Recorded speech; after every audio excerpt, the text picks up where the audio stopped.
to the podcast that asks the real, important, pertinent questions. I hit my in desk. life. I know you did. I know you did. Oh, Great. Now we're in. I was going to know what the question was. Will keyboard ties be fashionable again?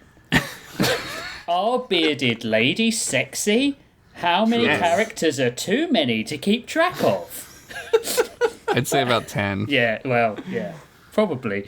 Welcome to Storylords, the comedy fiction podcast with 2 prompts, 3 stories, and infinite laughs. I'm Rich, and with me as always is Josh.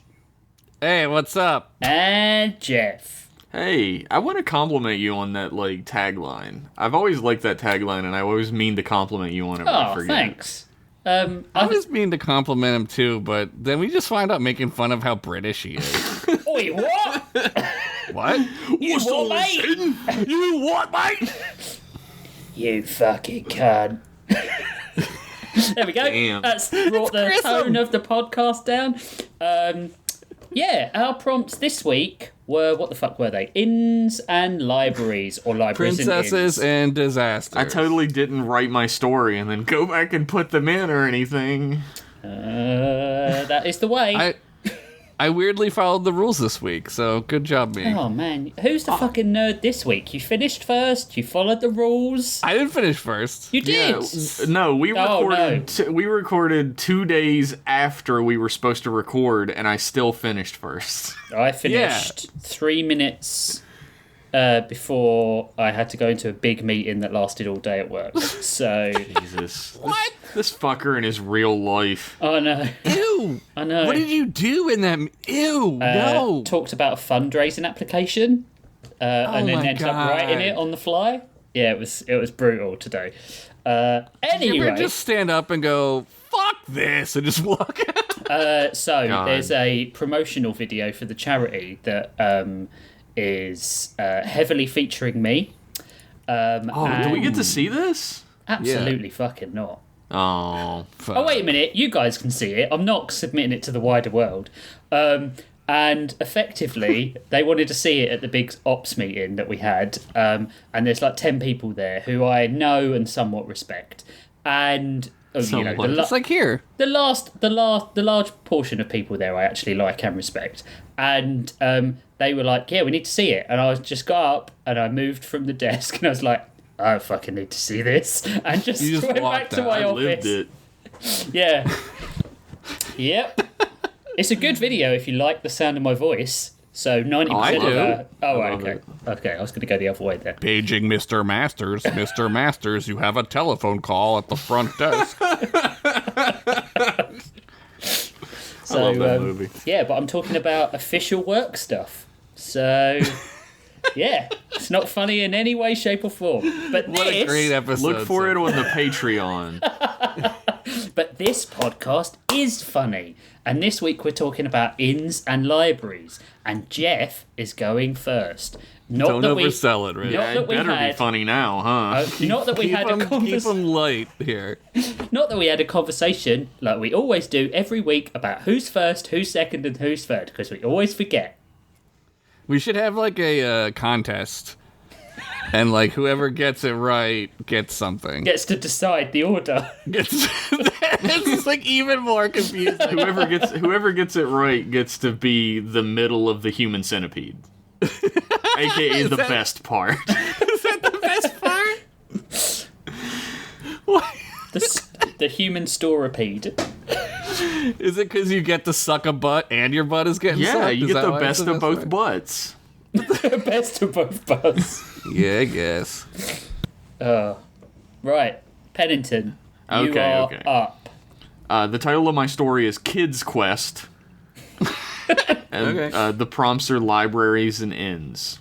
Disasters and princesses, got it. The sound of bike tires against asphalt filled the night's air as the 3 preteens pedaled hard against the steep incline of the backwoods road into the next town over. They came from a sleepy little town in the middle of nowhere called Kirby, so it took them hours to bike all the way down the road to their destination. But the Nintendo guy? Yeah, he lives there. That's where he's from. But they could finally see it coming up over the horizon once they crested the hill. "There, I told you!" yelled the young boy in front, his shaggy blonde hair flying in the wind from under the edges of his husky's hat atop his head. His name was Archie Grace, and he was the captain of the baseball team at school, something he was proud enough of to still be dressed in his practice uniform from earlier in the evening. Kid, you gotta change. You gotta stink, man. Yeah, you got that stank on. You gotta use some soap, too. A baseball bat dangling out of his backpack like a sheathed sword. Oh, yeah. He was the sort of all-American honky that parents dreamed of raising because he spent every waking moment of his life trying to please them and to live up to their ideal of a son. USA, That's honkies. USA. If he made it to 21, he would need either an assload of therapy or his son would need it one day. Eventually, somebody had to escape this shit, right? Yeah, you think that. He pointed out towards the town, steering his bike with one hand as his windbreaker flapped behind him. "The entire town is completely dark. It's dead." "Maybe they all just go to bed early," yelled the second kid, Becca Washington, on the next bike behind. She was a tall little girl for her age, with afro pigtails bobbing with her pedaling motions, and one hand gripping onto her glasses to keep them from sliding off of her face.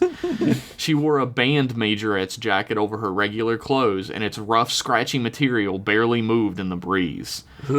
She was the type of girl who non-band geeks would label a capital L loser freak, but who would grow up to become rich and famous for her talent and legally be allowed to kill her haters. That's how it worked with Taylor Swift, right? It's probably like 9 already, she followed up. "Fuck yeah!" screamed Wild Willie Coltrane, the craziest kid in the 7th grade. Damn. He was wearing a full Evel Knievel costume, like complete with helmet, visor, and sleeve fringe, like everything. He basically wore this outfit 24/7, so you can imagine that these were the only 2 friends he was ever going to have. I can't believe he has 2 of them. He was riding a bike with streamers dangling from its back end and stars painted all over it, and was currently yanking his bars up to finally do a wheelie, having had to hold it in all the way up the hill. He barely registered what his friends were saying to him. He whipped his front tire around and shot them a big cheesy grin, leaving them both to wonder for the 1000th time since meeting him if grandparents raising Gen Z was having genuinely lasting problems on society. Yeah. Yeah. Okay, my throat is fucked, apparently. Sorry, Yeah, everybody. that was. We were talking about human centipedes. Yeah. I thought that was a bike revving past Josh's window there. Sorry, No, everybody. that was a truck. That was a big ass truck. After a lot more pedaling and a lot more screams of excitement from Wild Will, the 3 arrived at the edge of town, turning off the main road and pedaling up the middle of Main Street. Every window was dim, and not a single soul was on the street except for them. And even more fucked up and spooky was the fact that nothing was making any noise as far as any of them could hear, beside the drone of their bike tires and the humming of the power lines above them. Ooh. The 3 finally skidded their bikes to a stop directly in front of the town library. Archie stepped off his bike and jogged over to the dark, unlit front doors of the building and peered into them as best he could.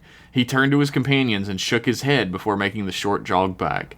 "No one's in there. The sign on the door says they're open until 10, but it's completely empty," Archie said, shoving his hands into his pockets of his windbreaker.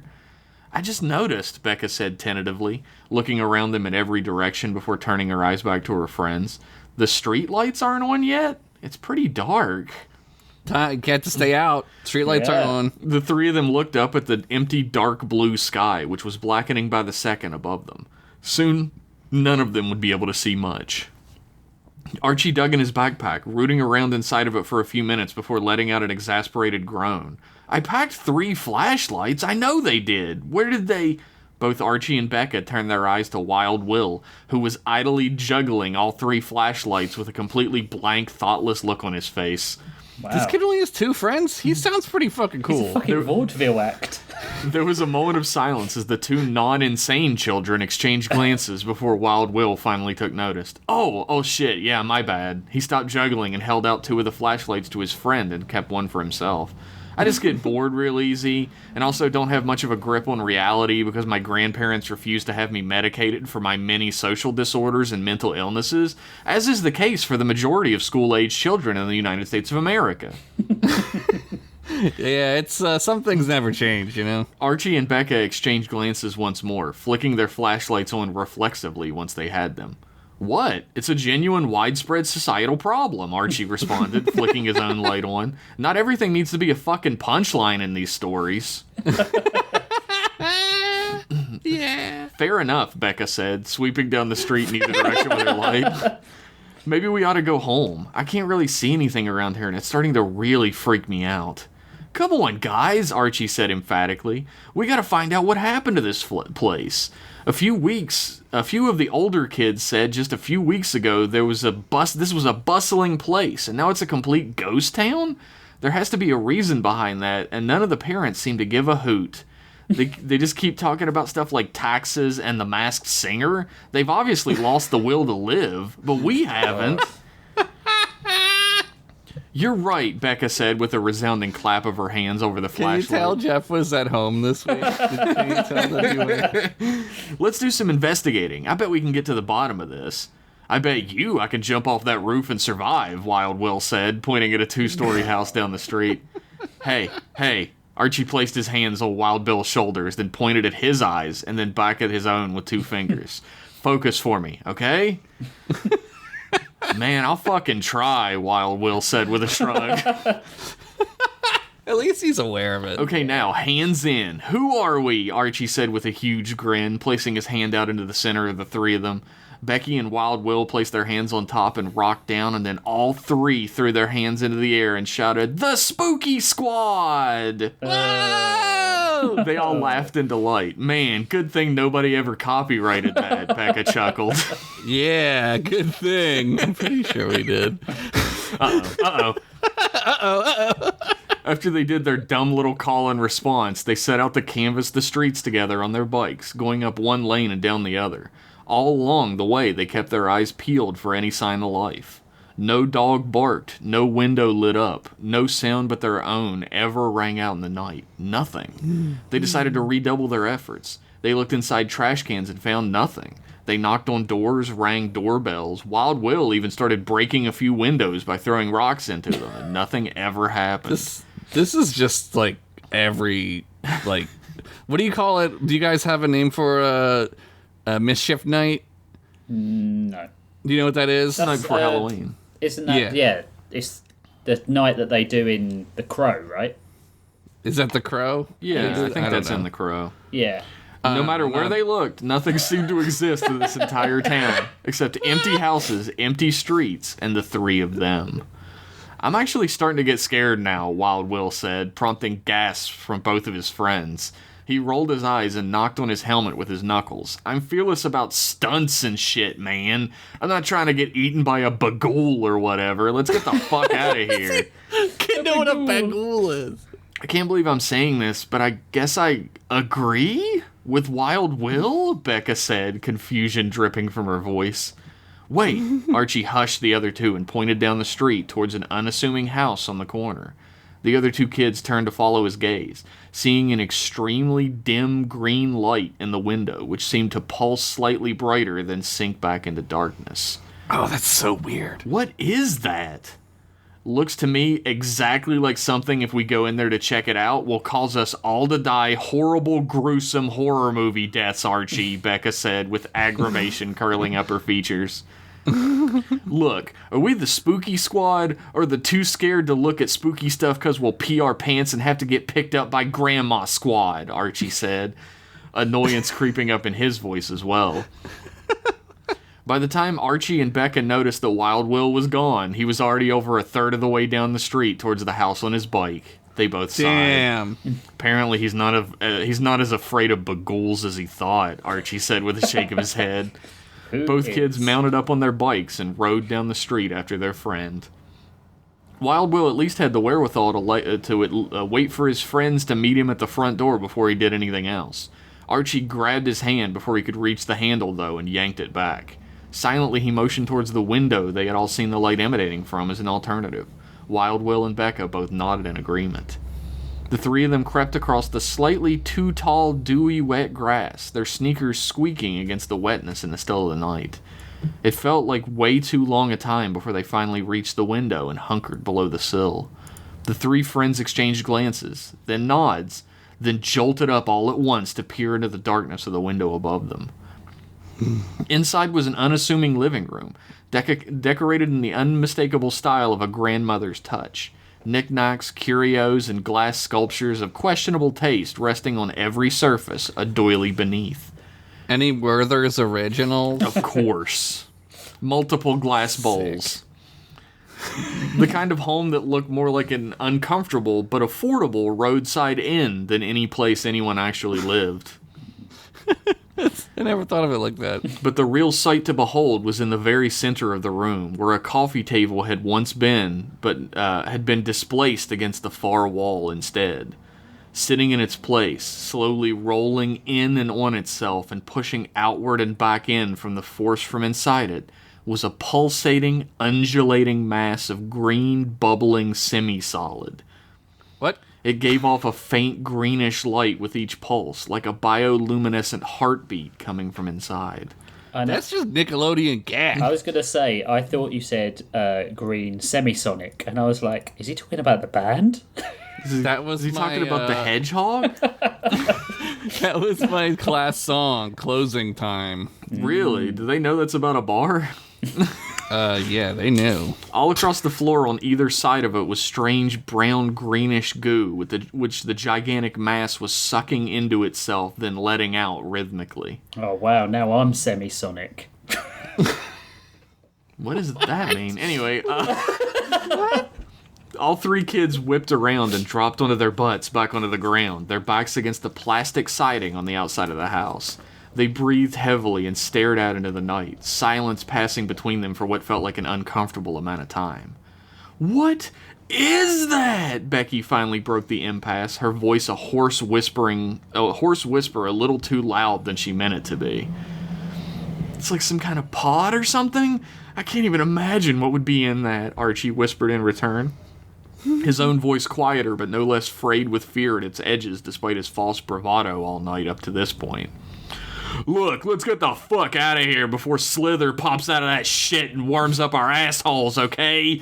Wild Will said at full volume, standing up at full height in front of the window. Shh!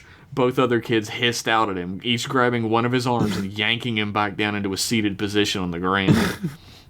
Are you fucking nuts? Archie yelled, throwing Wild Will's arm back at his own chest in annoyance. That thing in there could be anything. We gotta be quiet and figure out what to do next. What to do next? Becca cried out, still attempting to whisper despite how stupid her little cracker friend was being at the moment. Man, this episode is not going up on Twitter. No, we're gonna get banned from X. Well, you will. Banned. Next we go the fuck home and forget we ever saw this, like sensible people. Like people who aren't in a horror movie. Podcast, Wild Will corrected. What? What? Becca shot her head around to look back at him. Look, whatever's in there may be what's happening to all the people in this town. We need to at least get a picture of it so we can prove something's going on here, right? Archie dug into his backpack and returned with his cell phone clutched in his hand. He looked back at his companions, who were now sharing an incredulous look together at his expense. Right? He repeated. I mean, I guess, Becca threw her hands up in defeat. You're both out of your fucking mind, man, Wild Will said, but then took a moment, then sighed. Fine, snap one pic for the gram, and then we fucking skedaddle. For the gram. All three kids crept back up to the window in unison, Archie bringing his phone up to his face and very quickly and adeptly pressing the snapshot button on the screen in a way that all boomers wish they could.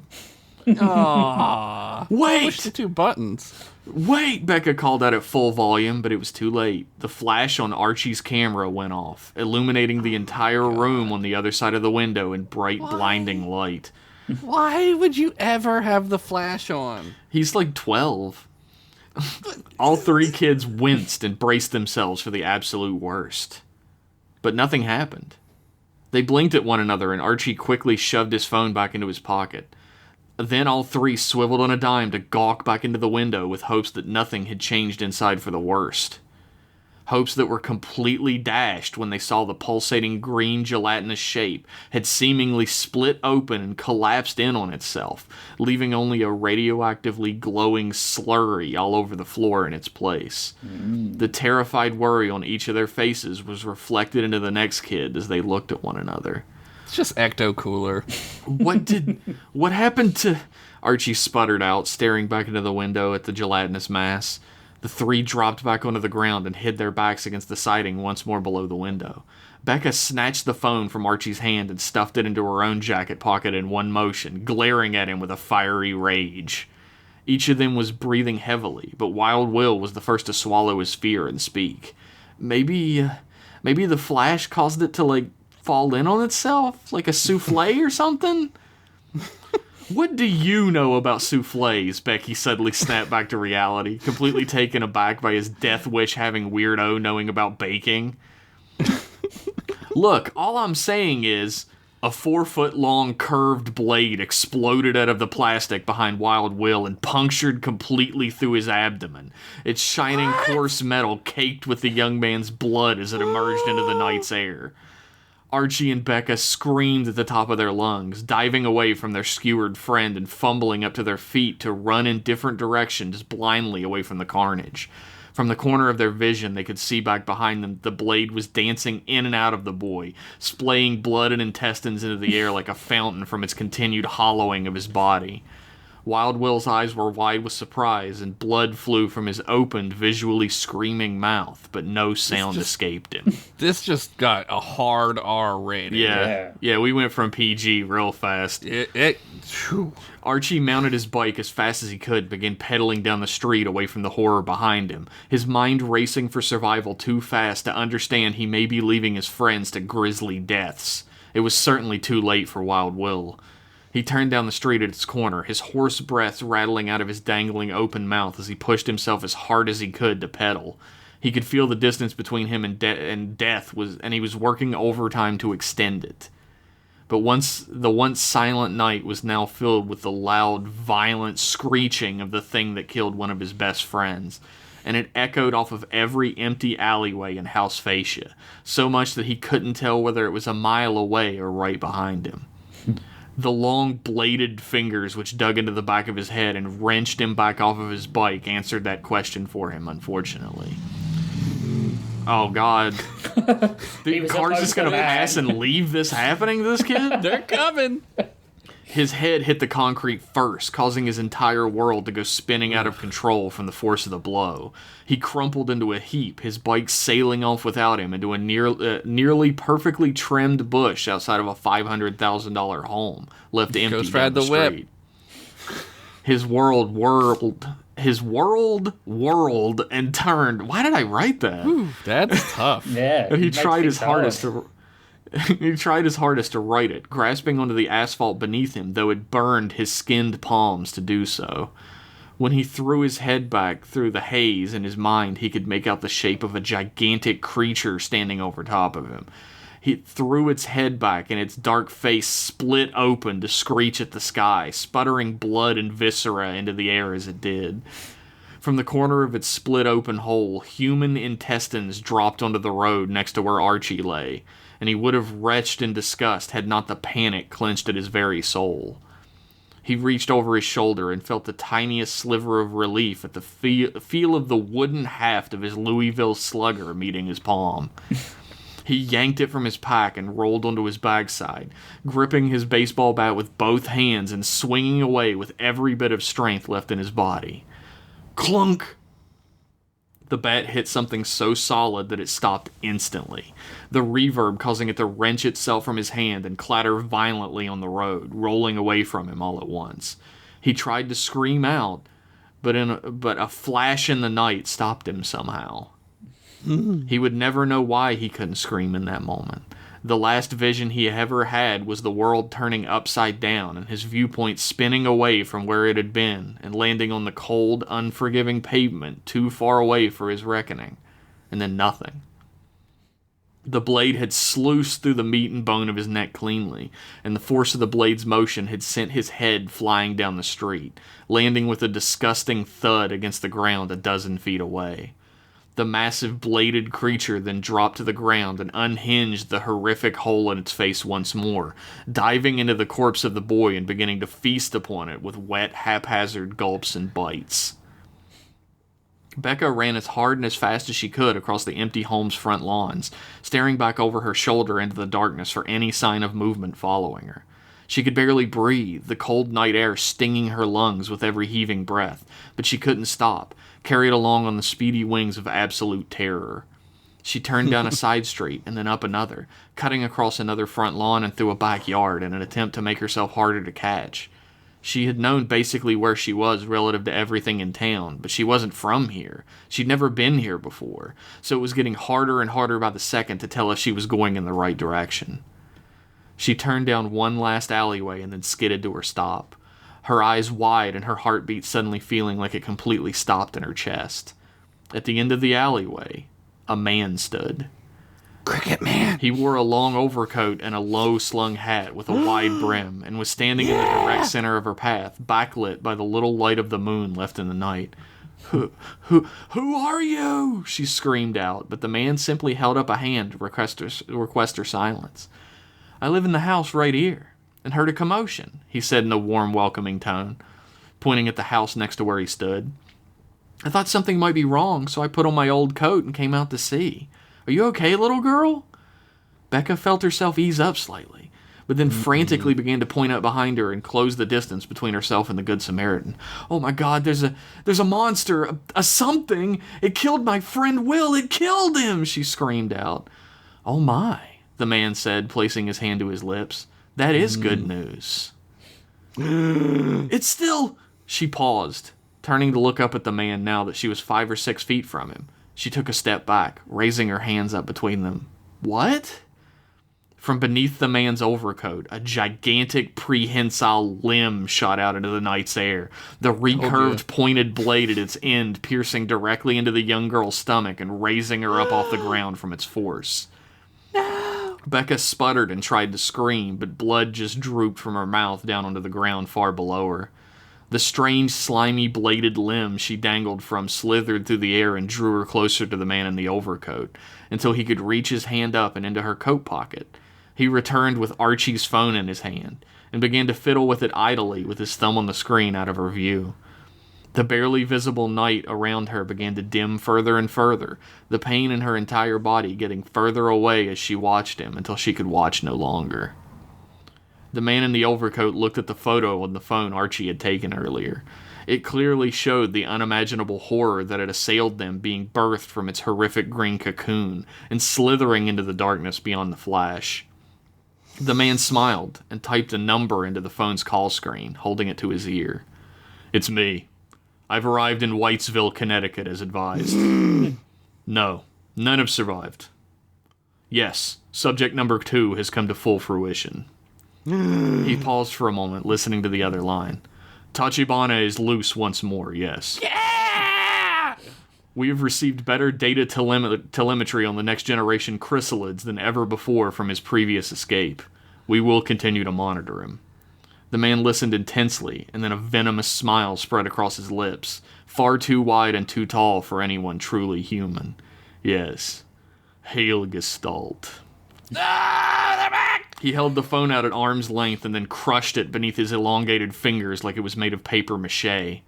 His hand opened to let the phone drop onto the ground, and he turned around and began to walk away.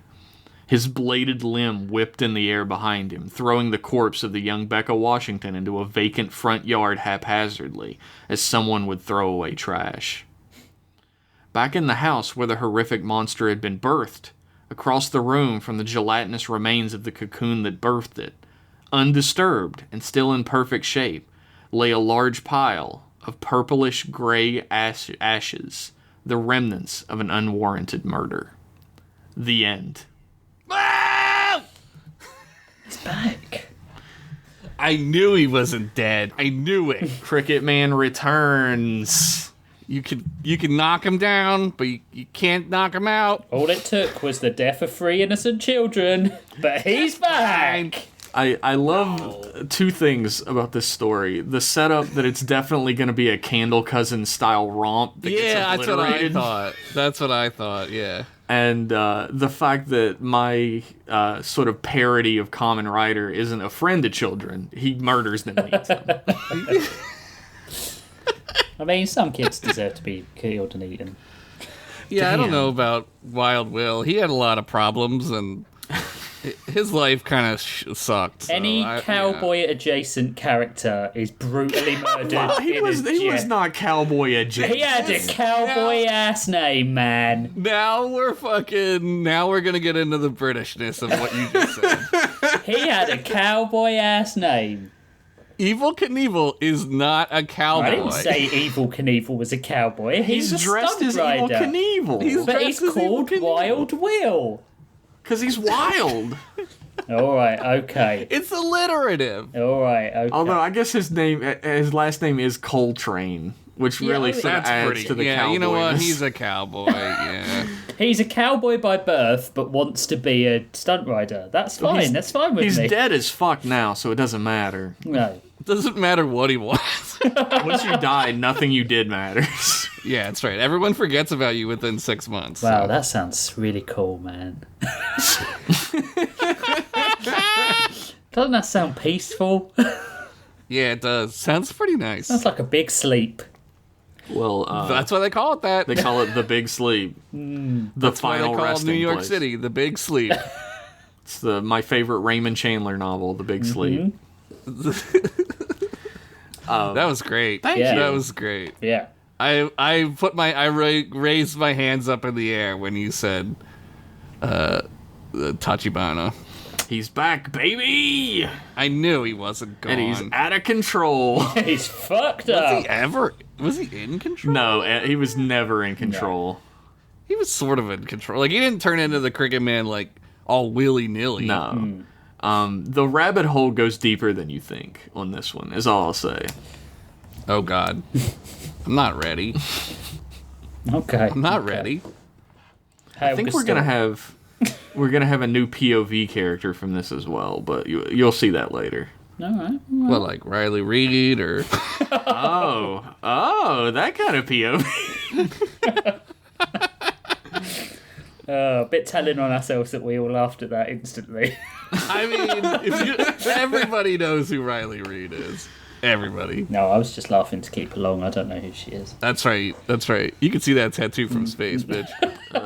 Rich doesn't know any pornography actors, but for some reason he knew that we were talking about a pornography actor. I'm wondering why. Yeah. It's just through. This is good. It's through osmosis, you know. I just know. Sometimes you, could've said- bring it up, and I'm You could have just said like, oh, context clues led you to that. That would have been I way less inferred it. suspicious. it's through spermosis. I mean osmosis. Oh, no! shit. Oh no! Oh no! That was good. That was a good appetizer. Yeah. Thank you. I had to go back to my slasher roots for a second. Yeah. You're so good at it. You describe things like, oh man, like, I don't know. You just make us look like shit. I really, don't is what it is. think that's true. I'm like, then a thing happened, and you're like poetically weaving a fucking tale that could be posted in like a comic book in the 50s. Like, That's true. That's I sort will- of the height that I'm trying to reach. It's not true that you make bad things. It's true that I'm trying to do pulp comics from the 50s. Back dude, before you gotta watch the last season of Riverdale. It's like all about that shit. No, it's Here we go, would like boys. you would like it. It's about like comic books and like pulp comics and shit. Is it? I think you'd like is it about that GIF that you always post? well, yes. yes and no. Yes and no. Yes Riley or Reid. no? Is Riley Reid in it? Damn. She may as well be from that GIF that we see. Stop tattling on me. I love that Telling in the the Discord audience. you were like, Rich always asks me to post this.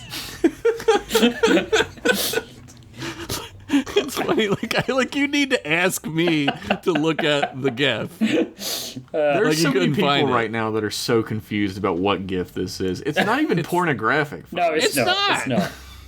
It's not. It's Neelix dancing.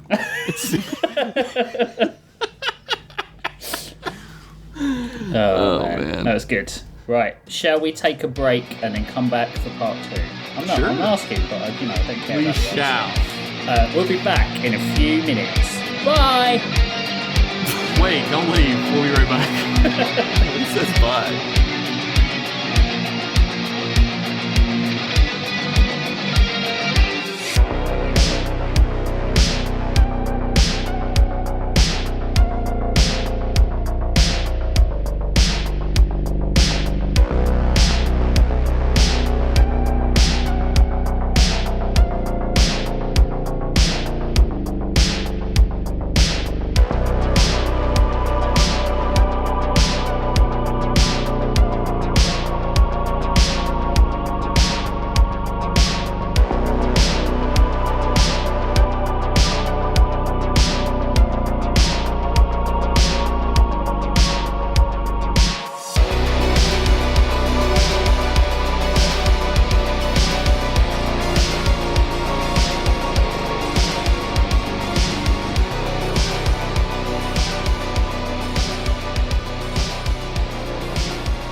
Welcome back, everyone.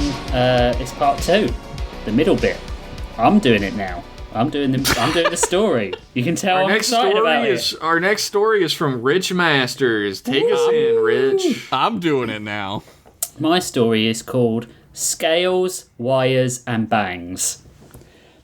Oh, is this about Shin Hattie? Darth Bangs? It's also, she was kind of inspiration for something, which you'll find out in time. She's been an inspiration for me for a few things, now.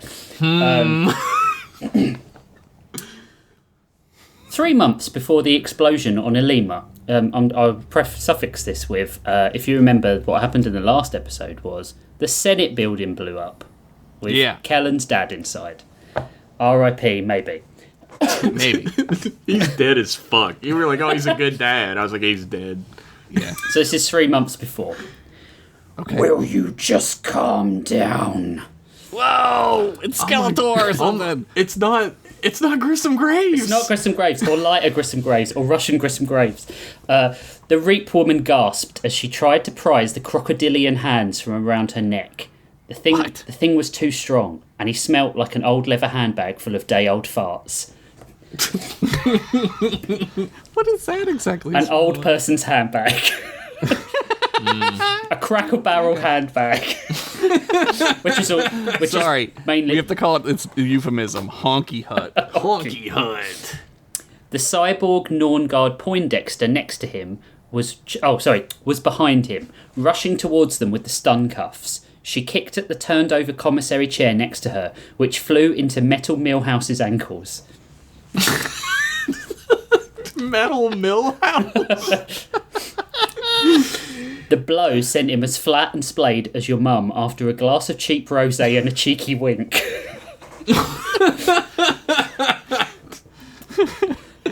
And the cuffs attached themselves to the beast's long, thick, I know where your minds are going, but no, bad dog, tail. The word was tail. His front tail or his back His back tail. Okay. Oh, for fuck's sake, fuck We off don't at know how last. aliens have their dicks. That could be his big dick. Yeah, it could be. Could be. And Star Trek gets that guy's knee. That's true. Anyway, the crocodile howled in pain and released the girl, who quickly got to her feet and pulled a small dagger from her boot. He was a hulking mass of green and yellow that walked somehow on 2 legs. His muscles bulged, but as he reset himself, somehow pushing a bestial rage back, he readjusted what looked like reading glasses perched on his snout. That's hilarious. The crocodile turned towards his fellow. I can see how you got confused, Hallgrim, considering I'm a 500-pound green reptile and she 120 pounds Reap Waith. But please try not to attack me again. Idiot. Shove it up your scaly shaft, Oryx, the cyborg said, as the prison emergency lights continued to shine red. His orange mechanical eyes flickered in anger behind his aviator shades he wore, even though they were inside. Oh my god. Cool. Super cool. The little Reap is a slippery one, isn't she? Can see why the prize for offering her is so good. Oryx tilted his head to stare at the Reap woman. The plentiful nature of the bounty is not always correlated to the strenuousness of the mission, But in this case, I agree this delinquent is indeed a most perplexing prey. This dude likes thesauruses. Dictionary Jones over here. The Reap Girl's blood-smeared mouth stayed coldly flat as she pushed her skins up to the elbows of her toned and tanned forearms. Enough words, crocodile. Let us fight. The alarm sounded loudly around them, filling the room uncomfortably.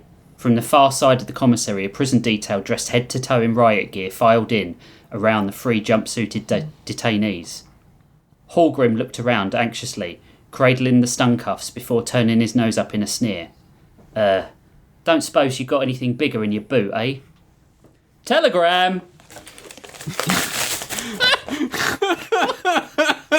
Dear rich bonesaw masters, please provide context to the above scene. We're only 2 stories into the season, and you already have too many complex characters and dense infrastructure in this story to start casually throwing in complex narratives. Please go back to the beginning and tell this story properly. Yours, the rich masters that will have to read this. I was gonna say, what timing that the telegram happened to occur while we were recording? 6 hours earlier. Oh, sorry, that should be 6 days earlier. In the flashback? Yeah, we are. All right. 6 days earlier. It wasn't hours. Nolan-esque. The sounds of the prison were loud today, with the your mother insults and casual xenophobia running more rampant than when someone brings up 9/11 or the War of 1812 on Storylord's recording day. It was M-Class podcast day. Oh, yes, but it First started of all. here. Yeah. The power cuts besetting the station were worse than ever, and they were making people tetchy. Oryx sat with his ample derriere bulging over the side of his reading chair in his reading chair and closed his book. He sighed, then went through the open barred door of his cell to look out on the pen over the railing. People and non-corporeal entities, he bellowed. Ah, said RJ-74, the small cleaning droid who had been given a life sentence for his role in the Stellan Circus Clown massacres. He hated comedy because he lacked the capacity to understand it. And droids, Oryx held his hand up. My apologies, RJ-74. Every day is a learning opportunity and all that. Can you all, please, try to keep the noise levels to a minimum so I might finish my book? The inmates of prison outpost B008135 fell silent. Boobies. Fell silent and went about their prison beatings and shanking related deaths in a deadly hush. Just quietly stabbing someone. Oryx knew that it was cruel to use his increased mass to intimidate the general population, but it had meant that he could get through the classics in his time here. He had dedicated his time to reading the old books of the Lost Worlds, William Shatner's Tech Wars. The truest masterpiece. TV Guide, February 1985, open brackets, will Maddie and David get together this week in moonlighting? Close brackets. Wow. And Is that really what it was? yeah, it was, apparently. You looked it up? And the novelisation of the game of the film of the game Street Fighter 2. Foreword by Jean-Claude Van Damme. I gotta pick this one up. Yeah. A small, unassuming Veletayan joined him at the railing, wearing the same orange jumpsuit, his diminutive stature doing nothing to offset his intense arrogance. Oryx knew instantly who he was. The head of the Veletayan mob, Boopy de Beppy. Boopy da Beppy. affectionately I got a new referred, favorite character. affectionately referred to in criminal circles as the Spaghetti Strangler. I no longer feel bad for doing my Italian voice. Not often you see a splicer. Not since before the war, I hear. Oryx said nothing. It had been all the rage before the war with the Norn Guard and the humans. The Veletayans would splice animal DNA into their genetic code. At first, it was a niche among the furry community. But then, rich kids wanted to be as fast as a Ryad, or as strong as a Tarval, or most frequently hung like a Valadar sex bear. Damn. But after the war had started, when the Velataeans had seen the cyborg population of their mortal enemies, the Norngard, any genetic deviation had become illegal. Quiet type, eh? Mr. Beppy shrugged. Well, how would you like a one-way ticket out of here, handsome? Enjoy a peaceful life in a bayou somewhere? Oryx raised a brow and moved back to his cell. Thank you, but my interest in whatever endeavour you will no doubt propose is nil. I have a probation review coming up. I would prefer to get back to my life via legitimate means. Tyrannosaurus Rex. Over here. God damn. The small We man... really were on all fucking cylinders with this podcast. The small man followed him to his cell and sat on his cot. He took a file from the inside of his jumpsuit and threw it to the reptile. Well, according to this, you've got as much chance as a toothless hick in a bottle opening contest. Wait. That's the most American thing you've ever said. Yeah, there you go. Yeah, there you go. The parole board has already decided you're a danger to the civvies. You're going to rot in here until you become a fine pair of shoes for the warden. Filled with fury, Oryx dropped the papers and bounded to the cot, lifting the man up by the neck and sliding him up the wall until he was face to snout with him. His breath released in snorts from his nostrils that fogged the gangster's glasses up. Well, prove them wrong, eh? The impertinent little deplorable gasped. Oryx realised what he was doing and dropped Beppy, turning away to settle himself. Even if what you say is true, which would probably be a new sensation for you, I would still rather serve my time in peace. The odious wretch stood and flattened his jumpsuit. How about in pieces? I know exactly the crime you're in for, Mr. Oryx, and the population out there you have so terrified would tear you apart if they all knew the truth. Sex bear trafficking. I'll keep your secret if you agree to do exactly as I say. As horrid as the little troll was, Oryx had no doubt he was right. The prison ingrates would turn on him en masse if they found out what he had been incarcerated for. What did he do? Hold on a tick. Prison ingrates is incredible. It's a pun. Prison ingrates. Yeah. Oh my god. Like prison I just inmates, got but it. ingrates. Yeah, It's yeah. genius. It's too smart. Get the fuck out of here. They had all assumed it was murder or some rage-related activity. In truth, to them it could be considered far worse. He was strong, but there was no way even he could defend himself against the entire correctional facility. Oryx turned to the slimy little troll and sighed. What is it you require my assistance for, Mr. Beppy? Hallgrim sat still as the list of books rolled around on the display in the Cyborg Visual HUD. There were so many self-help books in the prison library, but this was the third time he had searched for the book. Ain't here, he admitted. Could it be listed under anything else, mate? The con sniffed, twitching with the edginess of a man you didn't really want to say no, or much of anything else to. Try an arsonist's guide to effective torture, he said. They just let you read They that? should probably not have that in the jail. Yeah, you should probably read like Amelia Bedelia or something. He said, looking suddenly behind him as if he'd heard something. One more search gave Hallgrim the book he was looking for, but he hesitated to confirm it. Listen, mate, you're just reading it for curiosity's sake, right? The con pulled a match from a box in his pocket and nervously flicked at it with a thumbnail as he laughed.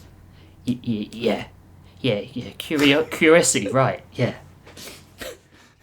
Beavis. This conversation was starting to bore Hallgrim, so he nodded. Good enough for me. Row 4 in the probably not a good idea to have in a galactic prison compound section.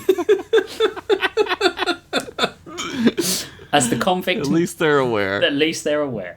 As the convict moved away, Hallgrim double-clenched his fingers and thin, rigid wires protruded from under his fingernails so he could sign the book out by typing faster.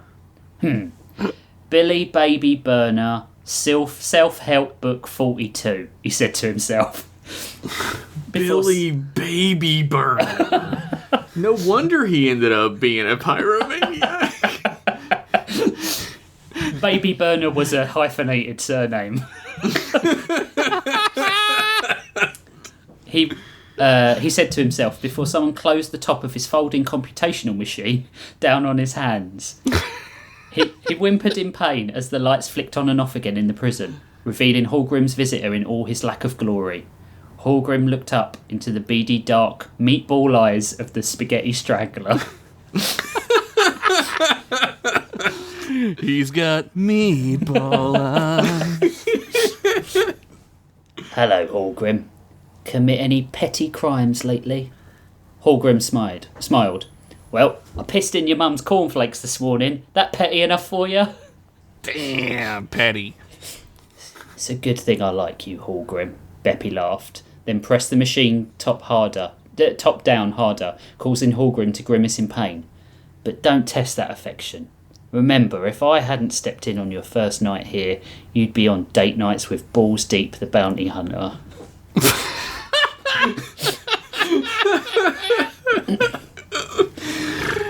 Hallgrim broke into a sweat. Look, like I said at the time, mate, I ain't questioning the fella's lifestyle choices, apart from the sexual assault of prisoners and eating of their skins, you know.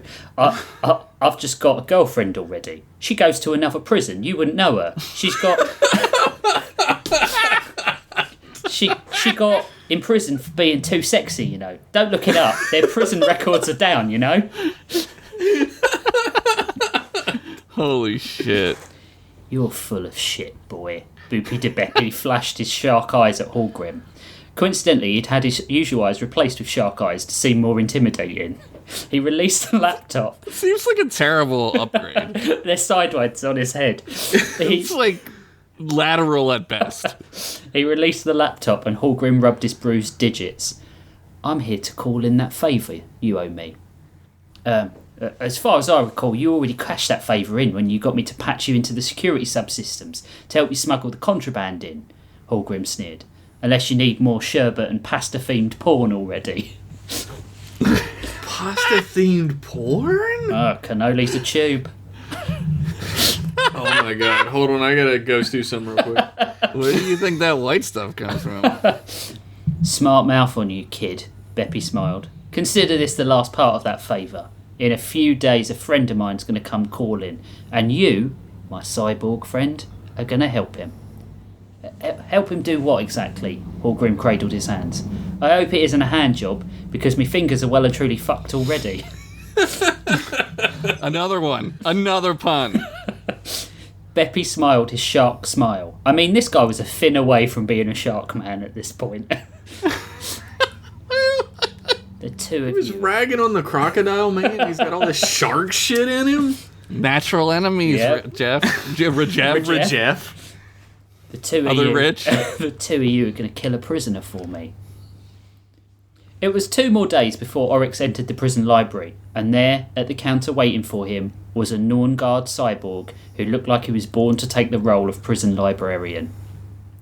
He was slight and weaselly looking, his body smothered with implants. From visual receptors, to enhanced hands, to a radio antenna that picked up both FM and AM radio. Oh, good AM. Everyone wants to listen to that. They don't have a new M this far in the future? No, XM. They don't have XM? no, they don't. Shit. Sucks. It was all he needed, a filthy techno-freak Norn to work with on a job he was desperate not to partake in. Oh, good. A Veletayan. The Norn didn't even look up from his book. Men are from Mars, nothing of any value is from Velit. Damn. They make racist books for this It's prison? in the probably not a good idea section.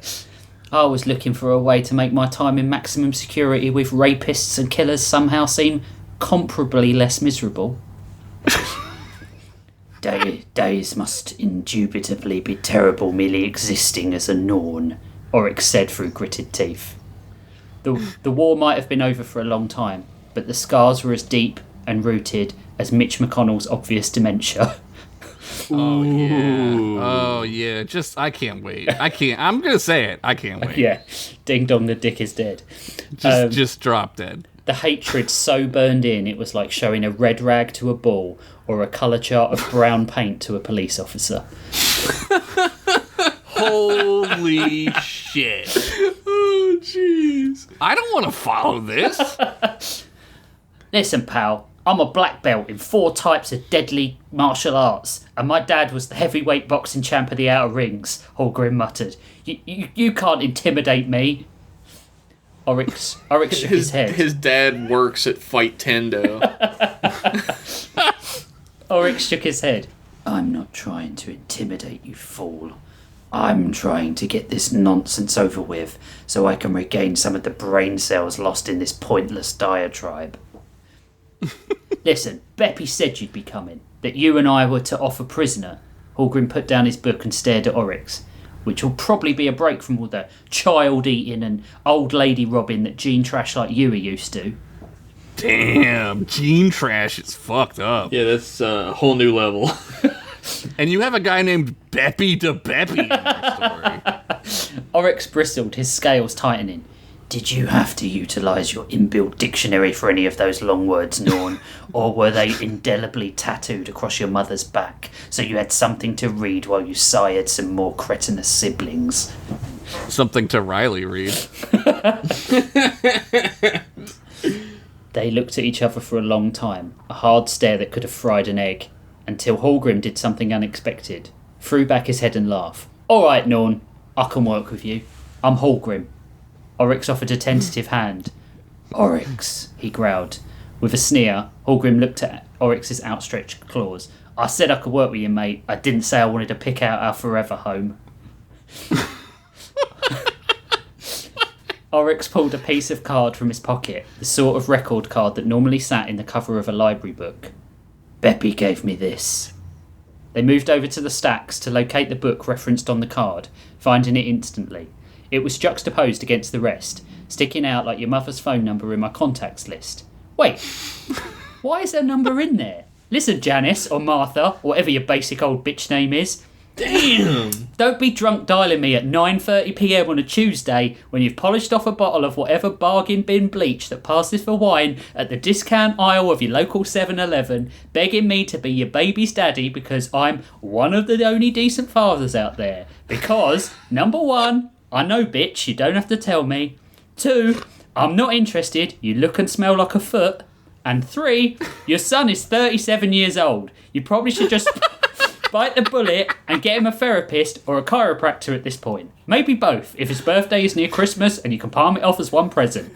I'm blocking your number now. Goodbye. This was all feeling really specific. Yeah, Until 37. I'm 37. Yeah, 37, I was like, oh no.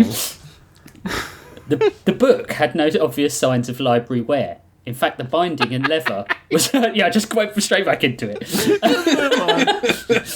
In fact, the binding and leather was virtually new. It was titled How to Win Friends and Influence People, written by the current head of the Intergalactic Police. Hallgrim pulled the book from the row and opened it, giving Oryx a raised eyebrow and a derisive snort of laughter as they surveyed the contents inside. In a hollow in the pages sat the 2 items all police officers seemed to think could gain them friends and influence: a set of restraints and a loaded gun. Damn. Hallgrim took his tray of indistinguishable grey-looking slop that looked and smelled like day-old jizz, past his usual table, and went to sit. Wait. Your jizz is grey? His jizz is grey. If it's He's a day Norn. old. Oh, okay. I don't know the jizzes yet. It'll be in the coffee table book I released before good. episode 20. Galactic jizzes. The other Norn inmates stared daggers and threw daggers at him, but luckily they bounced harmlessly off Oryx's thick hide. One cursory look around Casa de Crim revealed the Velit were giving Oryx a similar amount of stink eye at his choice of dining partner. The prison complex was at boiling point, and the guards were edgy as they had been one man down for the majority of the week, with no relief in sight. As far as Oryx knew, it was Correction Officer Damage, the gentleman with the one eye who loved to bludgeon new fish with his nightstick. Hopefully he had succumbed to painful dysentery. We better get this done quick before the whole place explodes at a time when everyone wants to turn on us, Hallgrim muttered. I feel as wanted as a stray pube in a yoghurt. Oh my god. Oryx stared straight at his gruel and began eating. Beppy explained the prisoner is being transferred today. Don't blow a fuse, Norn. A transfer? After lunch? That's not their usual protocol. Hallgrim pushed his tray across the table, his appetite gone. Oryx took another spoon of grey, nearly missing his mouth as the lights in the mess hall failed again. Listen. He's a crocodile, man. How did he miss his mouth? His whole face is a mouth. But he'd have to have really long arms to get it in his snout. Yeah, I guess I'm trying to, do it. Yeah, I get it. Scuttlebutt says the prisoner, whilst in restraints, broke a correctional officer's nose, then tore another's left testicle clean off. Jesus. Hallgrim laughed. Fella deserves a medal. Anyway, Scuttlebutt's full of shit. You remember that story last week about that Hydra beast in solitary confinement and how someone had just drawn a super detailed dick on the glass? Fucking optical illusion.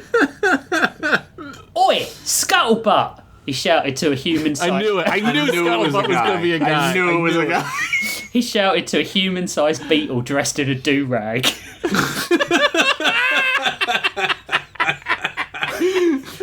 Where'd you get this story about that new transfer from? What's the matter, Grim? Scuttlebutt chuckled. You get all those machine parts and no Wi-Fi? I got the news from your mama. Buggy little prick, Hallgrim muttered, before talking to someone on the next table over. Hey, your mama! What's the word on the new Oh bee? my god. Oh my god, Rich. This is the greatest story you've ever written. Go have a word with these nuts, Yama said, flipping Hallgrim the bird. Hallgrim sighed and got up to speak to another man in the lunch line. Yo, these nuts. About 10 minutes and 7 humorous exchanges later, Hallgrim returned to the table with a Snailaxian called Harry Johnson and pointed him to Oryx. Listen, tell Gator Boy what you just told me, Johnson. I don't like being pulled out of the lunch line because I got the rumbly tumblies, Johnson said. Hallgrim cuffed Johnson around the head so hard he zipped back into his shell. No, you cretin, about the prisoner. Johnson slowly pushed his head out of his shell, his long antenna-based eyes still rolling around. Well, I heard from a cousin on the transport that the newbie is a rape terrorist. No sooner had the words left Johnson's mouth, the door to the dining room opened up, and a small woman was unceremoniously dumped on the floor of this all-male prison. Scuttlebug licked at his proboscis, rubbing his forelegs together. Pretty little flower, he muttered as other undesirables started circling around the woman. Quick as a flash, the Reap grabbed Scuttlebutt's proboscis and pulled it to the nearest table, then grabbed a knife off the nearest dinner tray and nailed his snout to the table. Yikes. After a few seconds of gasping and abject shock, 4 men rushed her. She hopped over a charging man who smashed face first against the door, making a Looney Tunes-esque sound of a ringing bell as he knocked himself unconscious. As she landed, she swept the leg of another one and made her knee immediately rigid, connecting with the falling Crim's chin with a sickening crack. 2 left now, and the Reap girl was still holding the dinner tray in her free hand, and as the next 2 approached, she threw it to the floor and used it as a skateboard, sliding to them so quickly that as they threw punches towards her as she passed between them, she was able to duck and dodge out of the way. It seemed as if the 2 men froze, kind of like at the end of Rocky 3, where they have that secret fight and the scene stops and turns to watercolour. Rocky 3. Although after the 2 giants connected, the only colour water on show was the red from their smashed faces and the brown puddling around their feet as they both fell to the floor unconscious. Ugh. The Reap picked up her tray, bussed it, and then left the mess to find her cell, leaving a stunned group behind her. Hallgrim nudged Oryx. So, when we planning on being beat to a pulp then? Over the next few days, Oryx watched the woman from afar, with Hallgrim in tow not far behind. They witnessed an attempted attack where someone had tried to jump on her while she was sleeping, only for her to have set the springs of the cot up like a giant mousetrap that closed on the would-be rapist's junk, severing it immediately from his body. Good. Wait. Draw this for me. She wound up the springs so that when he jumped on it, the weight forced it closed and it severed off his junk. Like a clamshell, like clink. Yep. Okay, I get it. Okay. Now that we have the science out of the way, you can read the story. It's very real. They watched as she was pounced on as she lifted weights in the meat zone and used a barbell to impale a man to the wall, then used the extra weight to finish her set. Jesus Christ. Then they tried to attack her in the showers, but she had raided the cleaning supplies cupboard and rigged the other heads with cleaning acid, turning 3 assailants into that guy from RoboCop that gets pulped by Bodica's car. Help, man! Oh, get off of me, man! Oh, man, get off of me! Oryx and Hallgrim both agreed.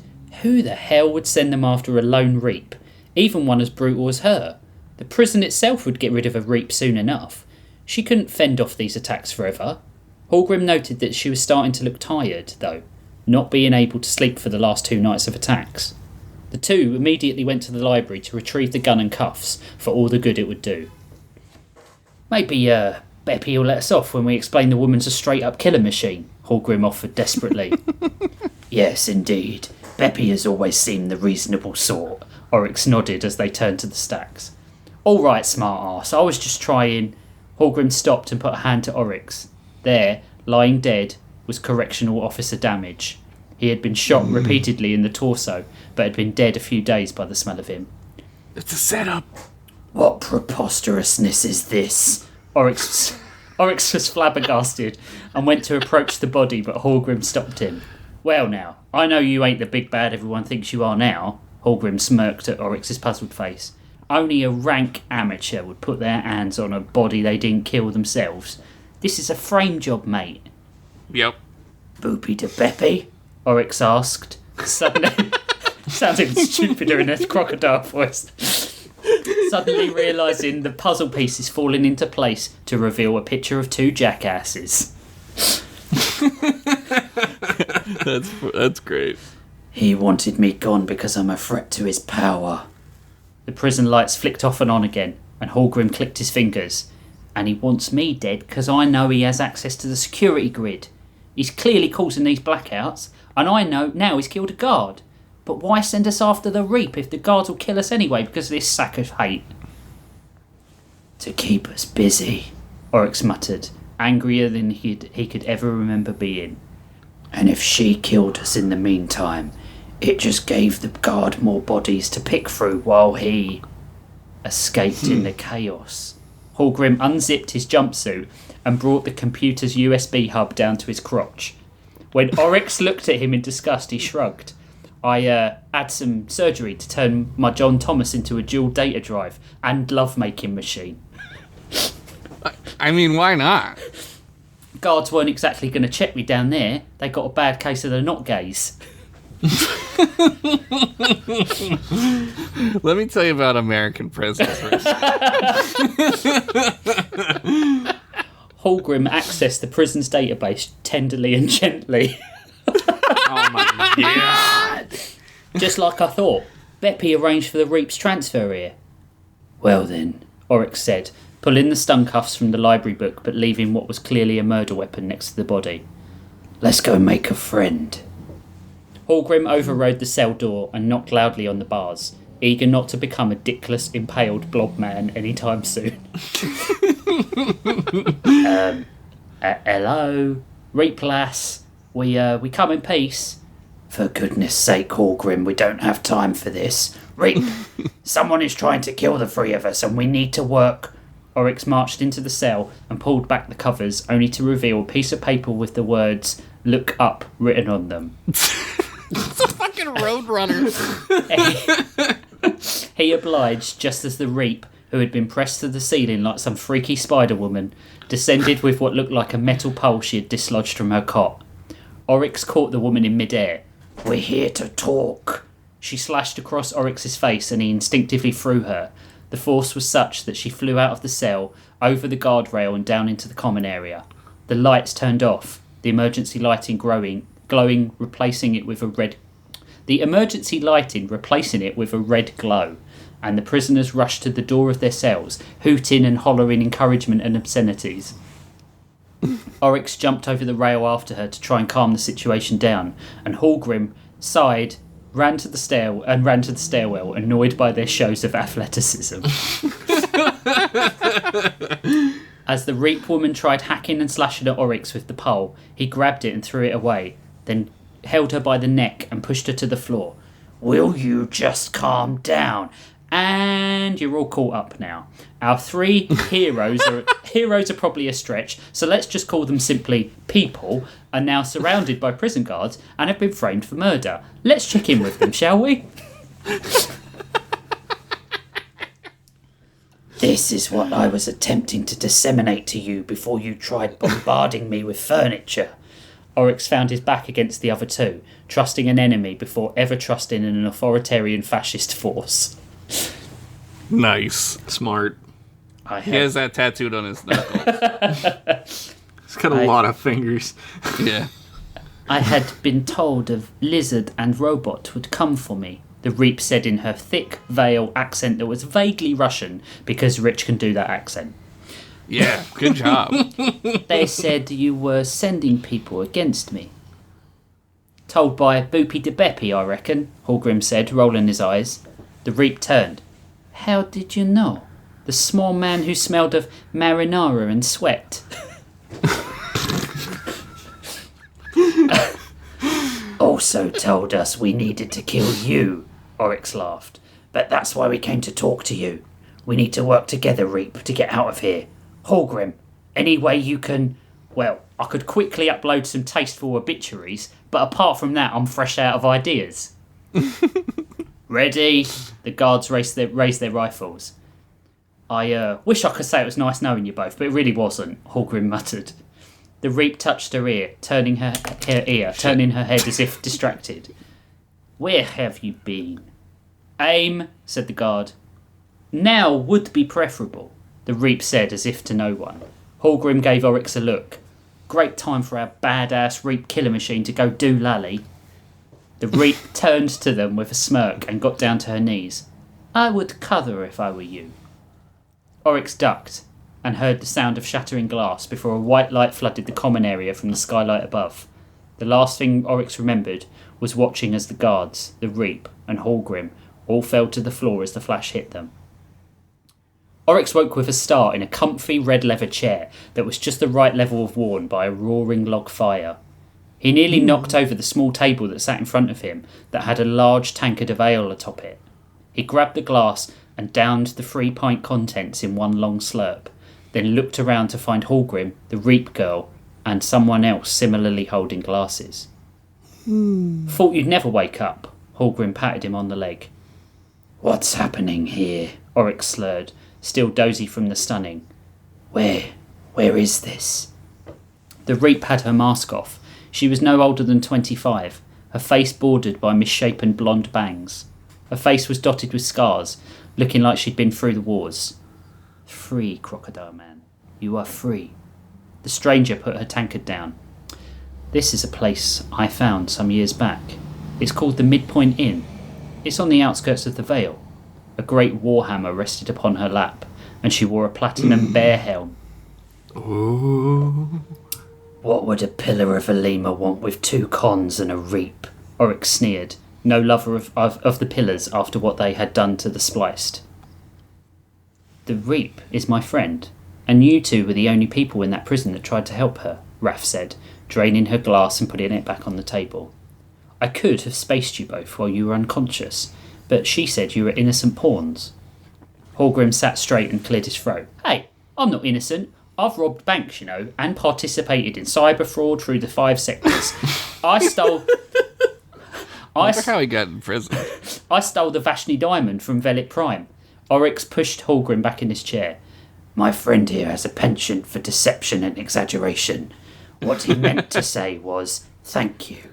Now tell me how much I owe you for the libation, and I will be on my way. The Raff laughed, putting Doomcock down on the floor with a thud. Yeah. I think you misunderstand, Mr. Oryx. The two of you aren't going anywhere. You owe me a debt, and you'll pay it, or you'll return to that station and pay for whatever mess you caused. Hallgrim crossed his arms across his chest petulantly. Figures. What do you want us to do? I've got a great singing voice. I'm sure Oryx here can do you a great interpretive dance lesson or something. Raff leant forward so that she couldn't be overheard. What do you know about bombing Senate buildings? Oh my god! The end. What? Man, that was so good. Holy shit, that ruled, Rich. I got Goddamn. Guy Ritchie Snatch vibes. Dude, it was so good. I said in the chat that I wanted to introduce my Mookie and Doots of the season, and Oryx and Hallgrim are my Mookie and Doots mismatched pair of losers who I really love. Dude. I'm glad you liked Oryx is great. He's great. So I'm watching X-Men the animated series with Evan at the moment, and he really loves Beast. So I wanted to do a Beastie character because he's a horrible monster who loves his long words. I didn't pick up on that. Yeah, Tyrannosaurus Rex was fucking genius, Josh. No, I love him. I love these characters. Good. That was so good. Good, I'm glad. And Raff, the Reap is basically based on the character from Ahsoka. Yeah. I mean, if it ain't broke, don't fix it. Exactly. But Raff might be bad. I don't care. Or Wrath might be good and government bad. That's how I feel. That's what I would go bet. I would bet on black. Wrath. Always bet on Wrath. All done. No, that rolled. I'm glad that was great. Super funny. I was in. I love a good prison story. Because of our experiences inside, right? Yeah, because when we were in prison, basically it's like what we went through. Yeah. It's like you and me. It's weird that you just wrote a history story about what happened. When we all hear were this inside. before. Oh, I lived it. Yeah. We were Oryx, Hallgrim, and the Reap, but you have to. No, we were decide. Harry Johnson, D's Nuts, and Scuttlebug, and Yo Mama. I went one. I think I did that joke, and I was like, "Can I push one further?" And I was like, "No, you've got to end it as 3." It was funny, but you should have gone like 2 more. Like just you at that point, you just got to go like more. If you would have done 11. 1 more, it wouldn't have been enough. But No, if you would have done 2 more, that would have been hilarious. It's 3 or 5. Come back again. 3 or 5 are the magic numbers when you do a list like that. Right, okay. So that's the end of part 2. We're going to come back in part 3, and we're going to get a bit of Henderson magic and a story. Yeah, that's what they. Yeah, what? Huh? What? The old Henderson magic. You know what it is. Do you believe in magic? We'll be In back a in a few. ginger's dick. Everything's magic with a ginger dick. It's magic. We'll be back in a few minutes. Do you believe in magic?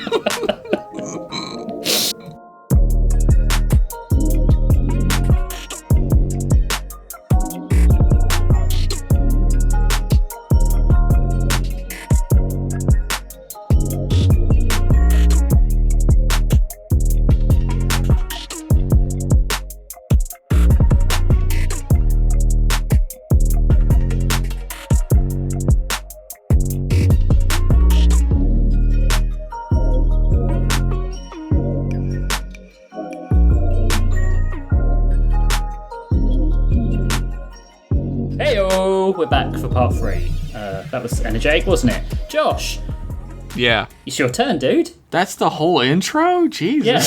Hey-oh! Heyo. It's part 3. Hey-oh! I mean, what right. do you want from me? It's part 3. It was really funny, too, because it was like, all right, I put up my headphones, You can say the thing. All right. Ayo! He turned it on. He cranked it up. Yeah. I respect it. Came on stage. Yeah. I leave it all for the fans.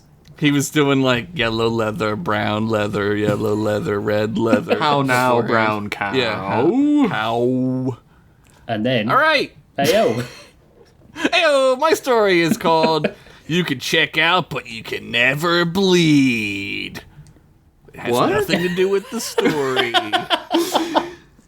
It's the lyrics to that Eagles song. Yep. Those are the exact lyrics, yeah. Yeah. Look, we need to make titles. I'm against it personally. I don't know why we have to make titles. Yeah, I noticed that when you sent me all your things. There's no titles on any of them. I fucking hate making titles. Just gonna start like emo banding it and being like, "Are you afraid of the trail of the dead reaper?" Just whatever. I don't care. That's how I title my stories. I mean, this is a fucking stellar opening. This is the best opening. All right. Hey-o. I have to sing first, so. Making your way in Big D today takes everything you got. Taking a break from all these stories sure would help a lot. Wouldn't you like to have a three-way? Yeah. Sometimes you wanna go where everybody knows you're lame. And they're always glad you came, like as a number 3. You wanna see C-U-N-T, or Obama's all to blame. You wanna go where everybody knows you're lame. Boris Bloodsuck, formerly known as the Vampire Lord, sat at the bar face down, singing and humming his favorite shitcom song as Fred wiped up the bar. Fred, with a single finger, lifted up Boris's head swiftly and wiped the drool and God knows what else from under Boris and let his head slam back down onto the hard surface. Boris hardly noticed. "All right, Vampire Lord," Fred said sarcastically. "You don't have to go home, but please don't ever come back here ever again. For the love of gods, you're so annoying and are bad and you're a bad singer and you smell like how Rusty Spoon tastes." Damn. "One more blood cocktail, my good sir," Boris shouted as he slid off his stool. I told you we don't serve that here," Fred said as he turned around to an empty stool. "Then why have I been getting white girl wizard wasted on this whole time? What have I been getting? I'm so drunk I can't even read." Boris said as a single hand popped up from below the counter waving an empty cocktail glass. Girly temples," Fred said matter-of-factly. Just then, Grawl's bell tower began to ring as the morning hellcock began to crow. Scream! God damn! That's how you wake up in the morning.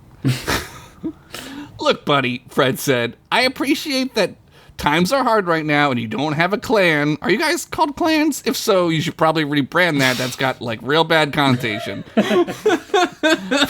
But you can't stay here all night every night. This isn't an inn." Ding. Oh, nice. Why don't you, I don't know, hit up the library to sleep like most homeless Ding? vampires do? Ding! God That's it. Thanks for the show today, guys. We did it. Got both prompts in on the first page. Editor Josh, cue the music. I'd like to thank Weezer for being our musical guest tonight. As always, thanks to Rich for hosting this 29th episode in a row. We got a regular Christopher Walken on our hands. Stay tuned for 4 straight hours of Girls Gone Wild infomercials.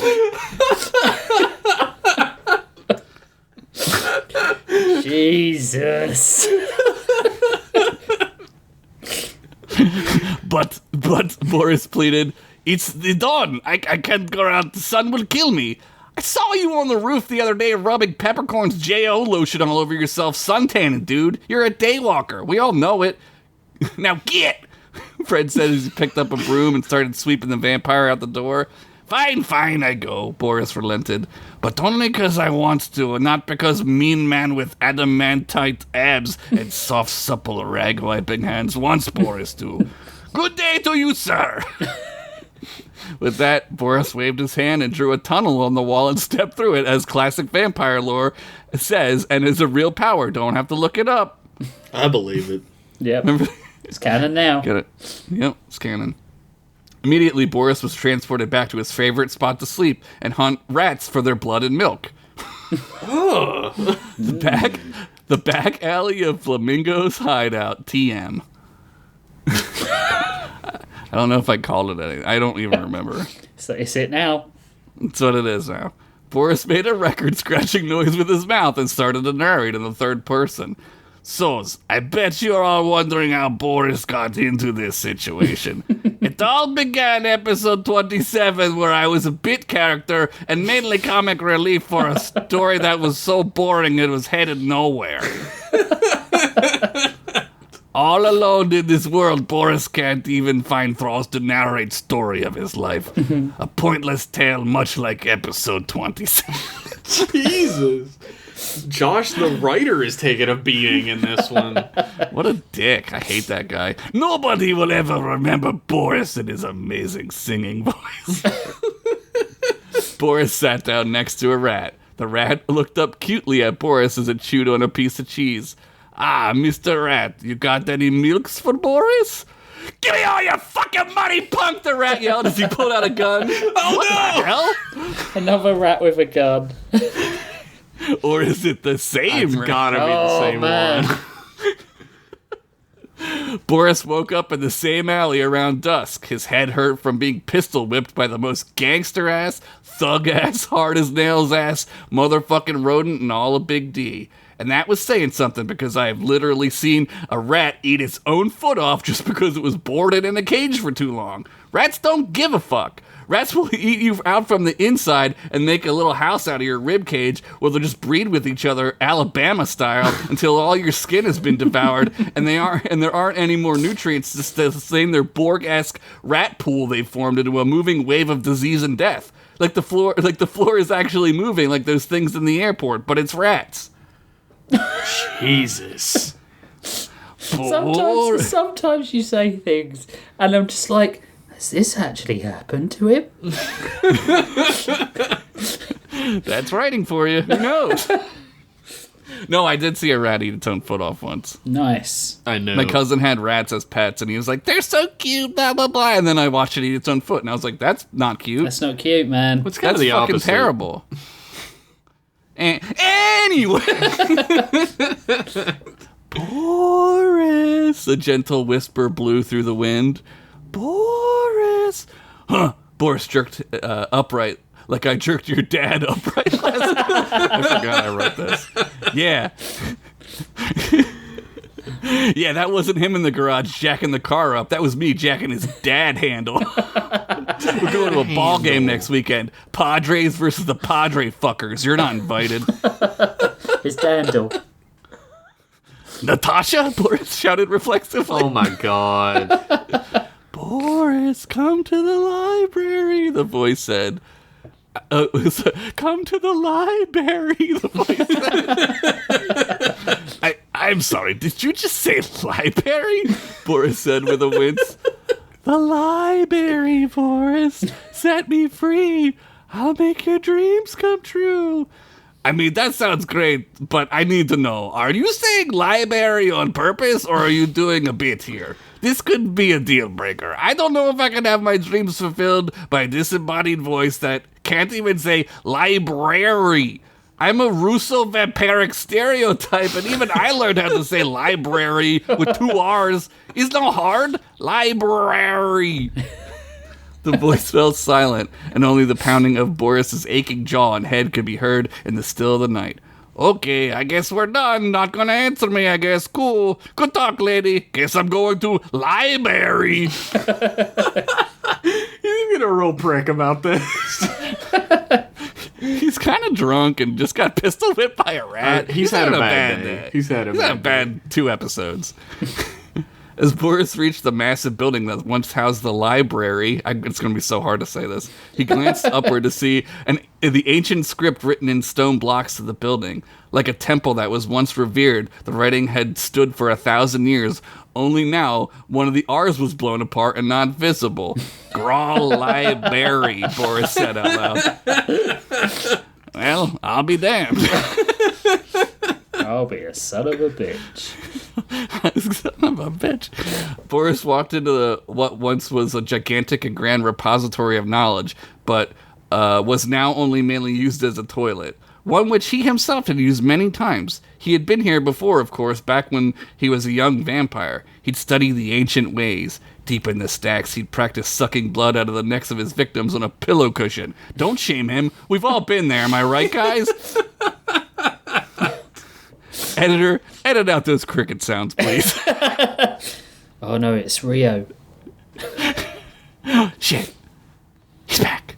Now all that remained of this once majestic knowledge factory were ruins and dusty tomes thrown to the ground. The paladins had let the library decay and rot under their rule, since reading books was, quote, for soy boys and nerd boners.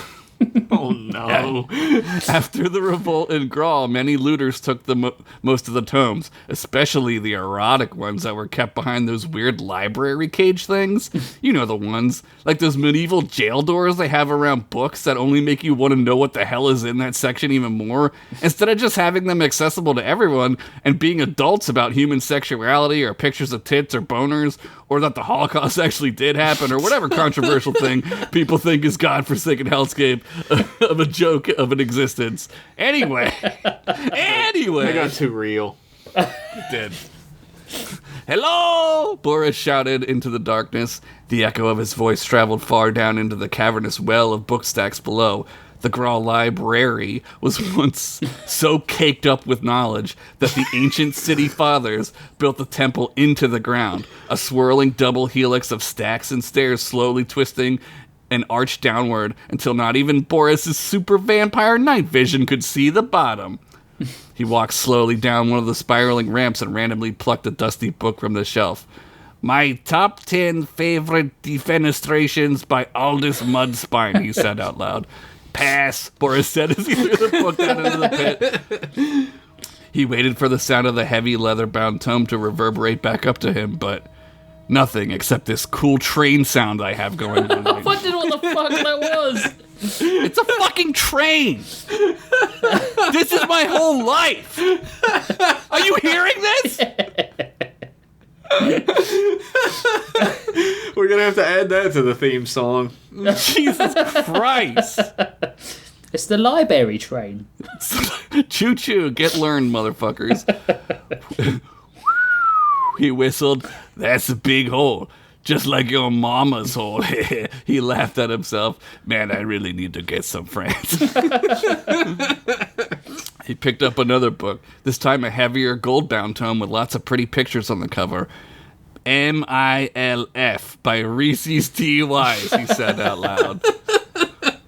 Under the title in parentheses, Mummies I'd Like to Find. It was just a list of mummies that this guy apparently would like to find and have dinner with. Pass, Boris said, throwing I the want book down. that book. Can we make that? Use the candle. The female voice was back. The candle in the library. It said, all spooky as heck. What candle are you even saying to me, woman? Speak what translates to English for our audience, for fuck's sake.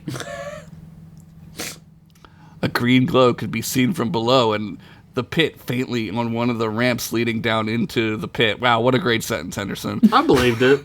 Yeah. I was there. Boris squinted and could barely make out its shine. Even in the pitch blackness, the glow was dull and the distance was great. Ugh, now I have to go down this stupid ramp for a stupid candle. These stupid ghosts and riddles and fetch quests. Gather 5 flesh tulips. Make my lost prize champion Merkmonk bone car driver. Bring me dime bag of giggle dirt. Drink whole gallon of rat's milk without puking, he said. He went on and on as he descended into the inky blackness. It was as if the pages of every single tome spilled their words out into the void and covered the whole area in shadow. Boris slowly made his way down and down into the shadow. He'd be out of breath if his lungs still needed air. As he reached the green light, he could see a floor full of candles. Most were unlit, save one which glowed an eerie green. Okay, Ghost, now what? He said, looking up in several directions. Use the candle, the voice said again. Are you trying to say Kindle? Boris asked. Candle, C-A-N-D-L-E, candle. The voice repeated, passive-aggressive as fuck. Put the book above the candle. Boris looked around and found Boris looked around the ground for a book. Under a pile of broken shelves, he found a random tome. He blew the dust off of its cover and flipped it over, trying to find the title. G-I-L-F by Reese's T. Wise. Boy, this guy sure has a genre. Again, under the title, in parentheses was written, Gelatinous Cubes I'd Like to Fuck. Boris shrugged and brought the book over to the green candle. He held the book above the flame until he felt a pull. Almost like a magnet locking another magnet onto himself, the book stayed horizontal just above the candle flame.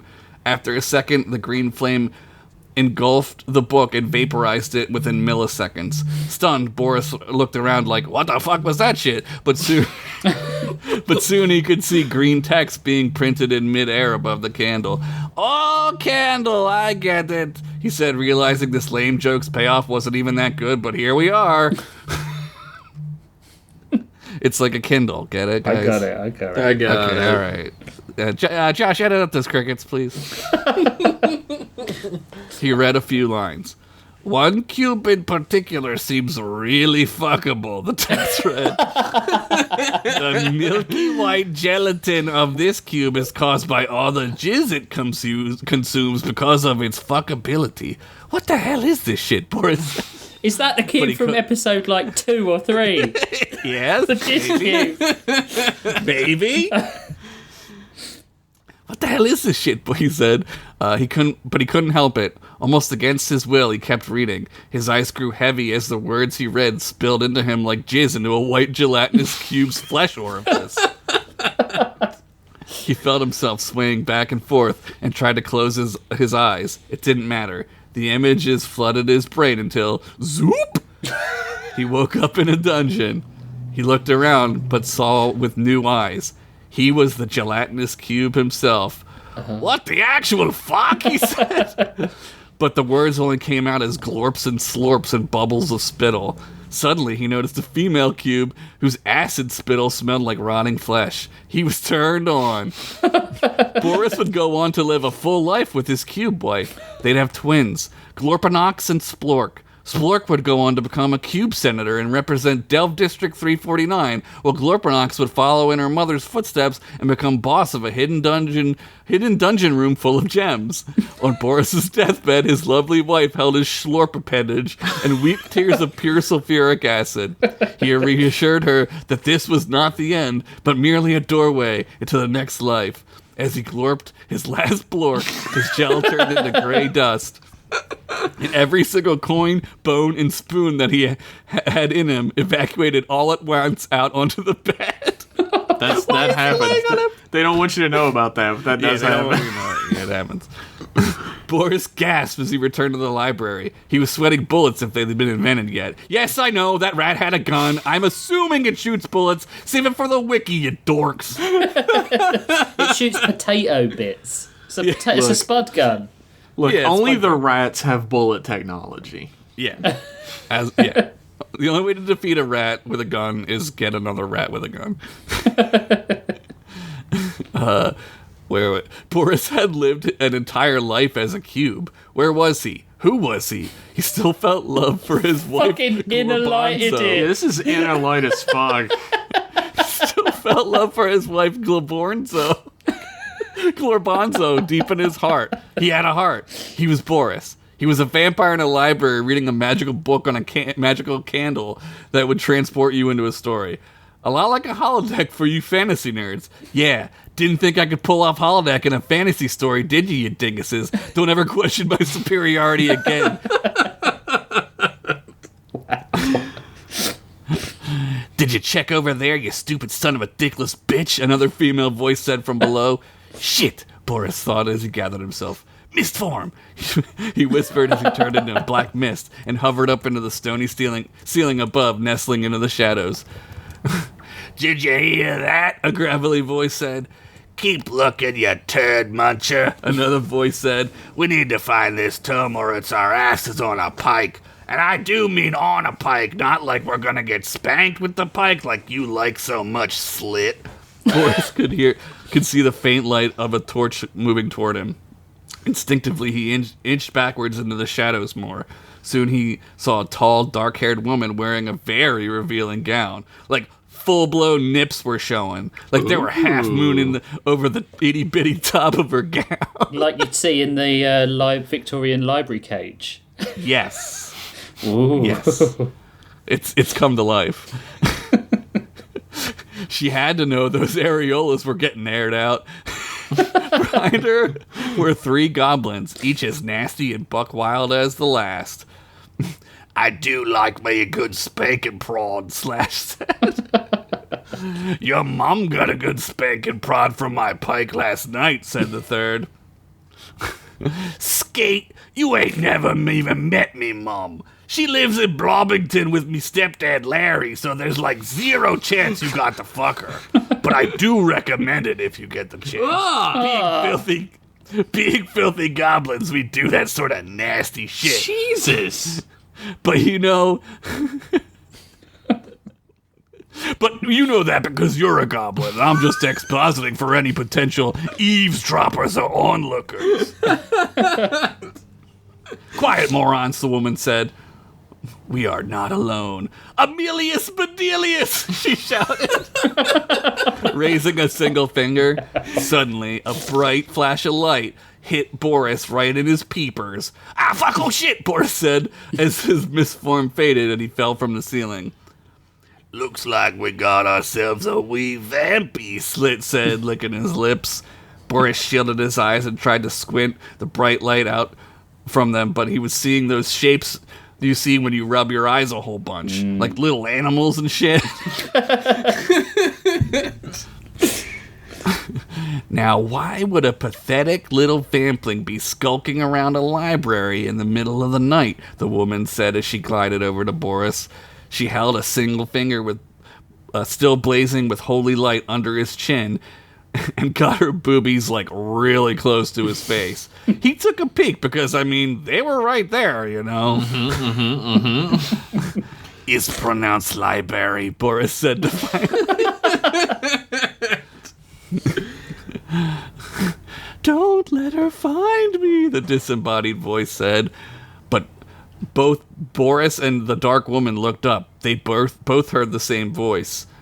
You can hear her, can't you? Said the dark woman. Mistress Axewound, Skate said. Like it would be totally bodacious of you if you could snarf on this vamp's flesh and just pig out on his innards, you know?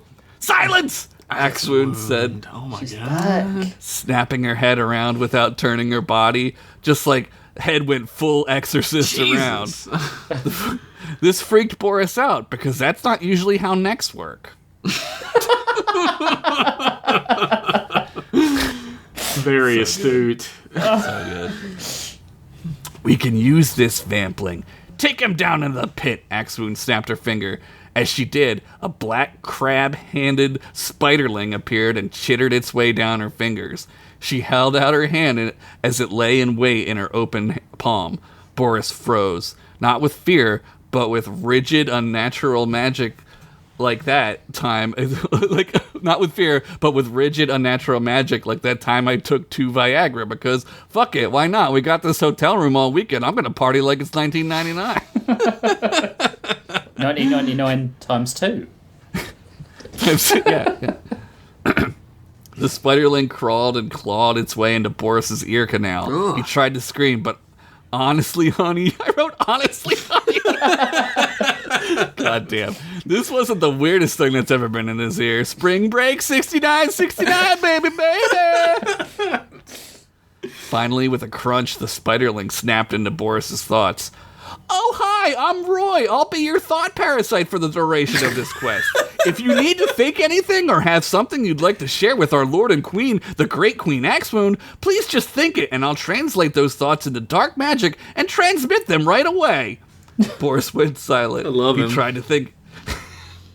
Boris went silent. He tried to think of anything but the voice he heard. Boobies. Axemoon's boobies. Areolas. Nipples. Triple H hangers. Where we gonna hang out later? Axemoon's voice. ASMR videos. The voice of the woman goes shit! Gotcha, little man, Axemoon said as the goblins dragged his narc-sorry ass down to the pit.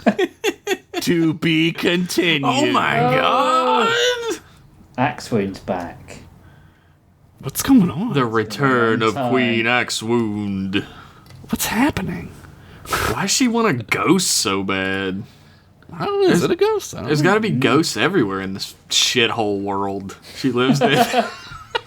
Wow. Judgy much? Damn. Look, I've read the descriptions of this world. I've had them read to me. It's bad. There's just shit going on all over the place. I like that we got some sort of lore about the Jizz Cube from episode 2 or 3. Because he's been on my mind ever since you... You were thinking about him? Yeah, I'm always thinking about Jizz Cube. always thinking about Do you Jizz want to Cube. meet him? I can do like a meet and greet for you. I mean, it's a long way to send a Jizz Cube. He's not going to survive the flight.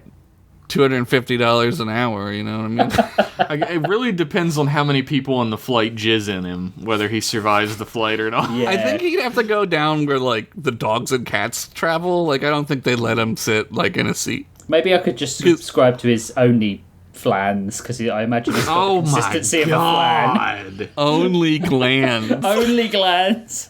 Only Flan was fucking genius. Jesus.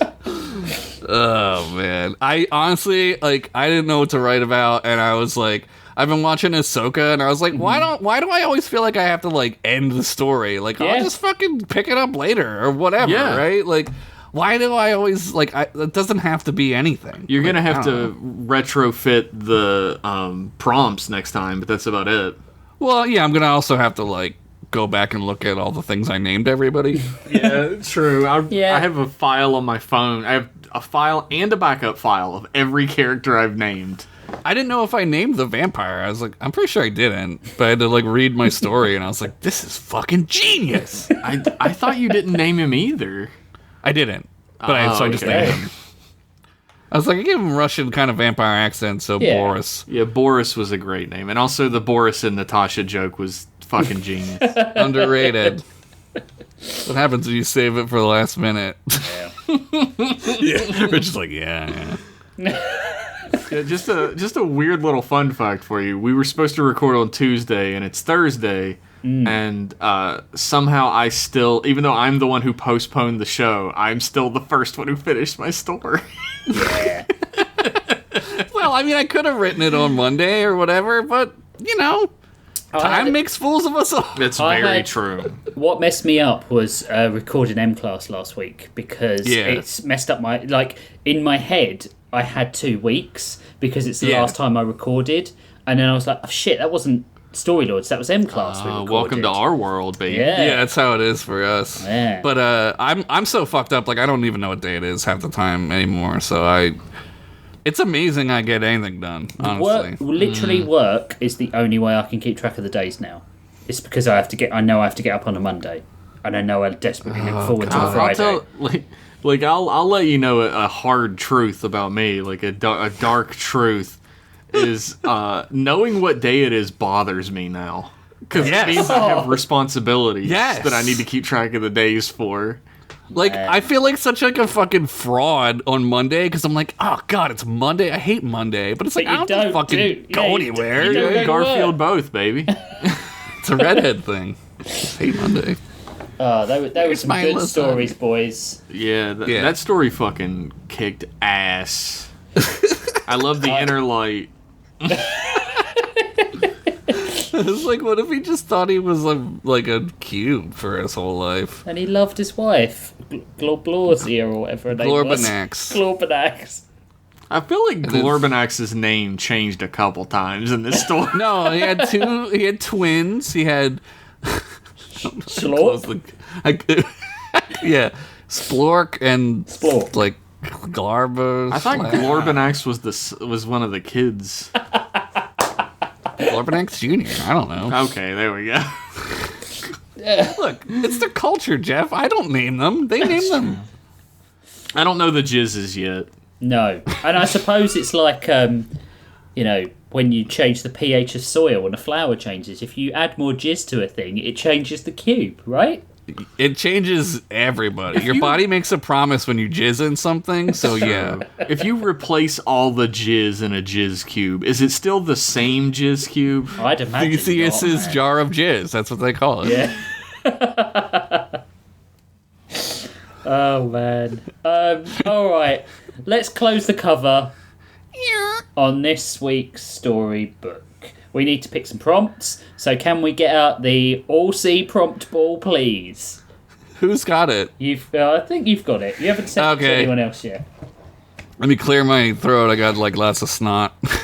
Oh, nice. It's the lightning coming. It's good. The first one is Anachronisms by Xian Blue. It's easy for me. Gone. Say the name again. I emoted over it. Xian Blue, who is has been a long time fan of us. And they are great. Did you give him a nickname? No, I didn't. I haven't been doing nicknames for this season. Wow. Mainly because Way to go. I forgot. Anyway, God. next prompt, please. It's a phone. Fuck. The next prompt from Phantom Thief Goofus Oh, jeez. is princesses. Oh my God. Are you fucking kidding me right now? No, it's princesses. Let me just check. Yeah, How am I supposed to remember a thing that I did a joke about 2 weeks ago? I feel like you guys get a pass on this one if you don't want to include it. I'm doing it. I'm gonna do it. I'm going to do it fine as with well. it. I've got a story that fits into very well I've been wanting to do, so... We're going to all add disasters too, right? Look, the show is always a disaster. We don't have to have it. Beautiful, Prompt beautiful taken care of. disaster. That's very funny. Oh my God. Okay, right. So the prompts are anachronisms and princesses. Write that down. Oh yeah, I should probably do that as well. Otherwise, I'm going to end up with lightning and pizza or something like that. Yeah, pizza and anachronisms. Okay. Well, there you go. So if you heard those prompts and you think, fucking princesses, I'm going to do better than princesses, then what you need to do, my friend, is you need to head over to patreon.com/storylords, Station Lords, I was going to say there, Storylords, and for as little as $5 a month, less than Here comes the a truck. big cup.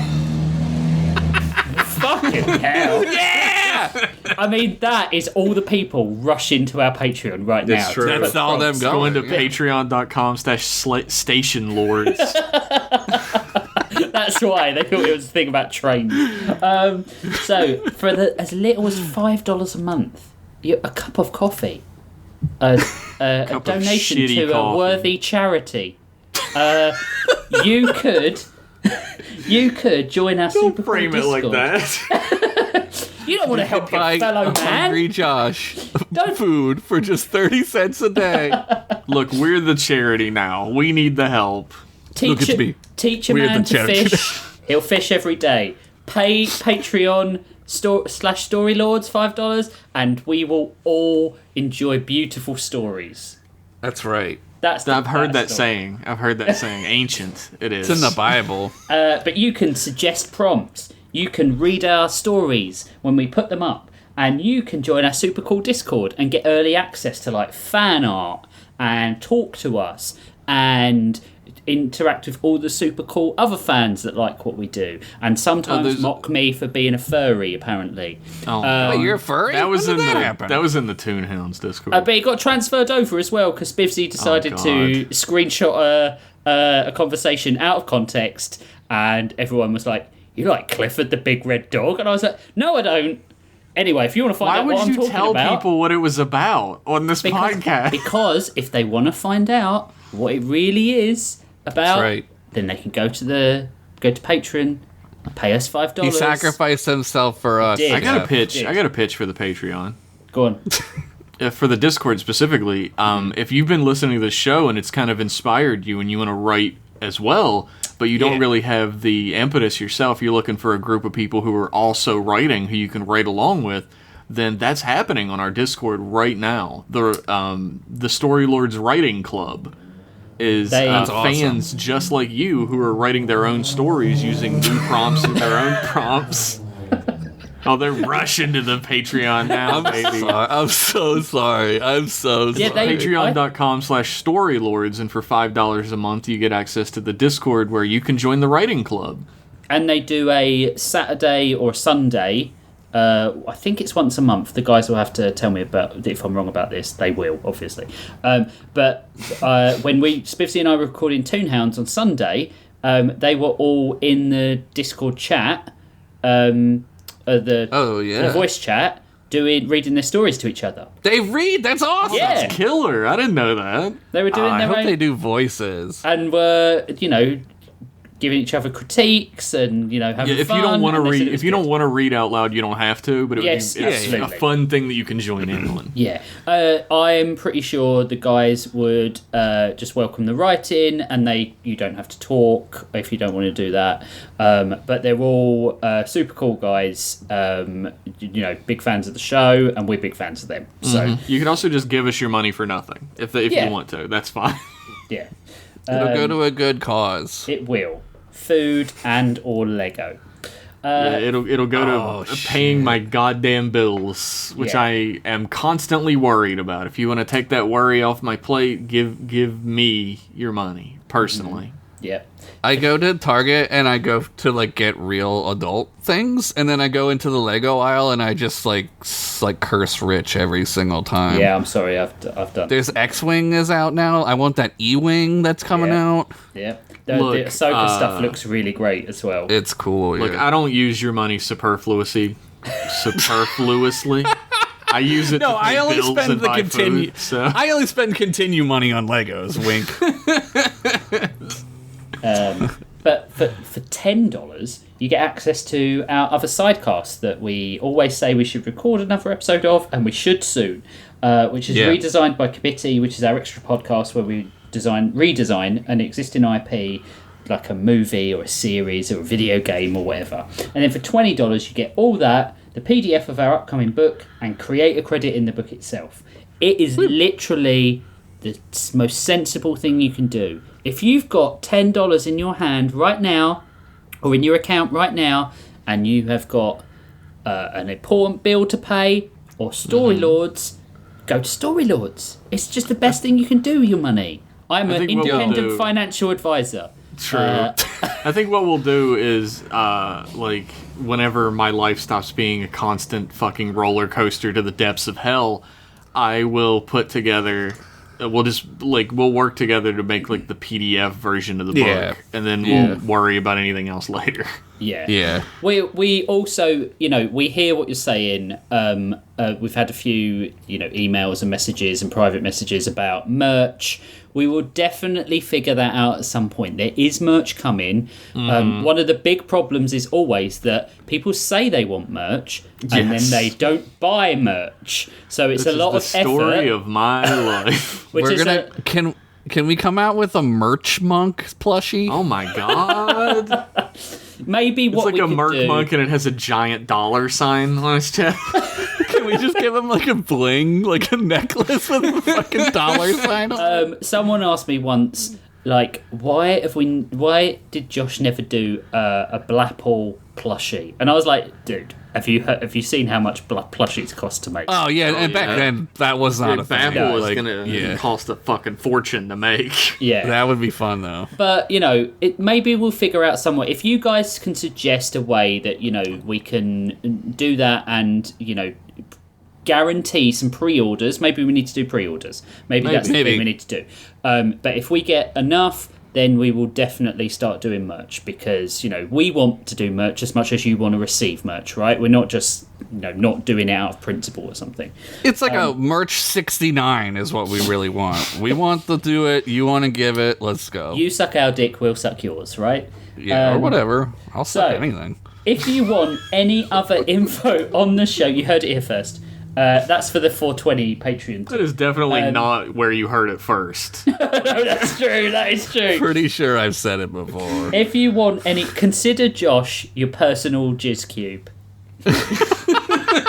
Hey, I've been called worse. So if you want any other info on our show, you can head over to storylords.card.co. That's card with 2 R's, and you can find out all about our previous episodes and anything you need to know about us. So, we need to thank 2 people this show. Vidizen for his excellent theme tune, as always. You can find out more about Vidizen at vidizen.card.co. But also, Vidizen's work and the podcast inspired something else we want to talk about today, which is one of our fans, Natebit, did a 80s cartoon, Saturday morning cartoon style intro to the animated intro to the show. And it's so good. It rules. It so fucking rules. And if you want to... I got this handy already. Yeah. If you want to find Natebit, he's on all the social medias that aren't completely fucking poisoned. You can find him on Tumblr at N8BITG, NateBitG, and on Insta, N8BIT_art, Natebit art. Yeah, I follow him on Instagram. It's great. He does lots of good stuff. I don't have a Tumblr because I'm old. So yeah. Well, that's for old people now. Like Tumblr's. Well, they took away the porn back in the day, and that was it for me. It's back, baby. Oh, it's back. They got Riley Reid on there. We got him. You go in there and you Riley read the Tumblr posts. This is great. This is the best episode we ever done. I like this episode a lot. I'm not gonna lie to you. But Nate's done animated stuff for us before. He did the Jazz Hands Technomancer. Oh, that he rules. has done the colour version of the black and white cast of the first season that I did for my show. Nate is great. I love Nate to bits. So we all do. More like great bit. Oh, I agree. Perfect. If we make enough money through the Patreon, we will commission some animations from him, I think. Yeah. That would be really that'd be fucking so cool.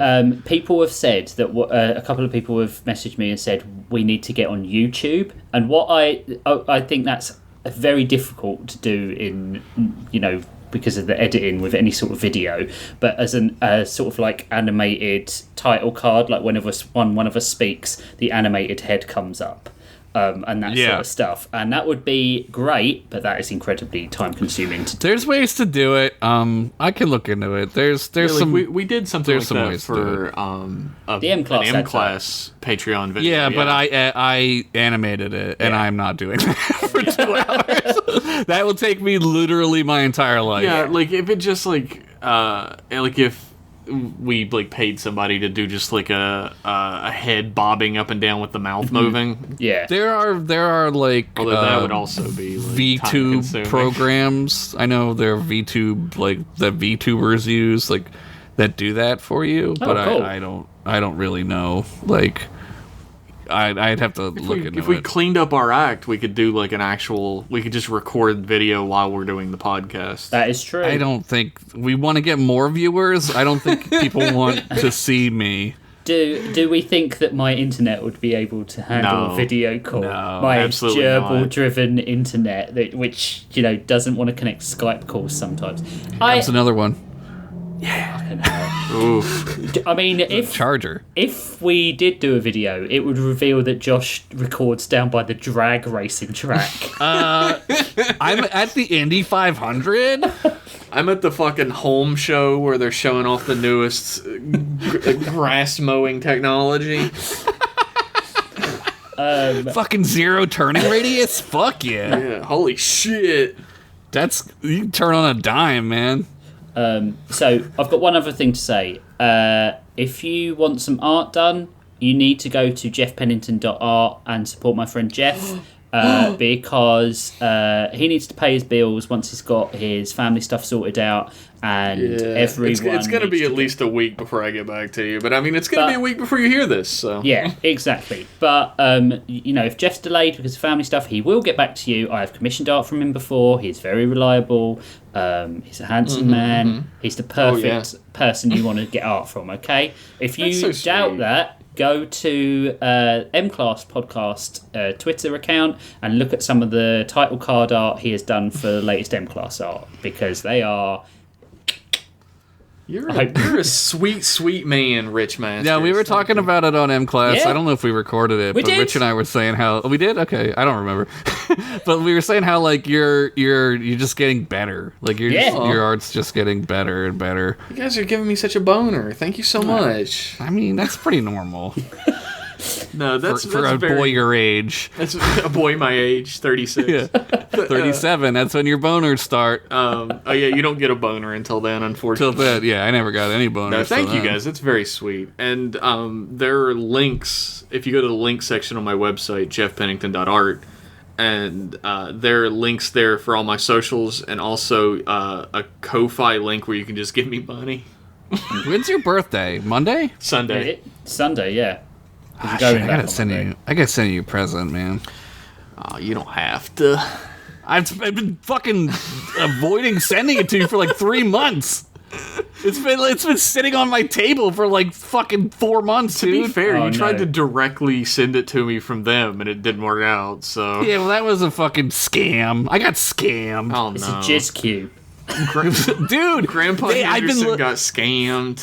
Dude, I've been looking for the D&D movie gelatinous cube that they're selling, because they were on clearance at Target, but I couldn't find any. So if you find a gelatinous cube, fucking get it and paint it white. If you find a gelatinous cube somewhere, send it to Josh. Yeah, I bought that redheaded, what's her name, that druid. That figure's cool. Oh, the girl from It druid. Yeah. Because we're now descending into the conversation we have after we record the podcast, we're going to say goodbye, and we will see you in 2 weeks. We love you all. Thanks for supporting us, and, bye, I guess. Smooches! We love you very much. Bye-bye. Bye. You're our special girls and boys. That sounded creepier than that. Okay, I'm going to... Cut! Goodbye.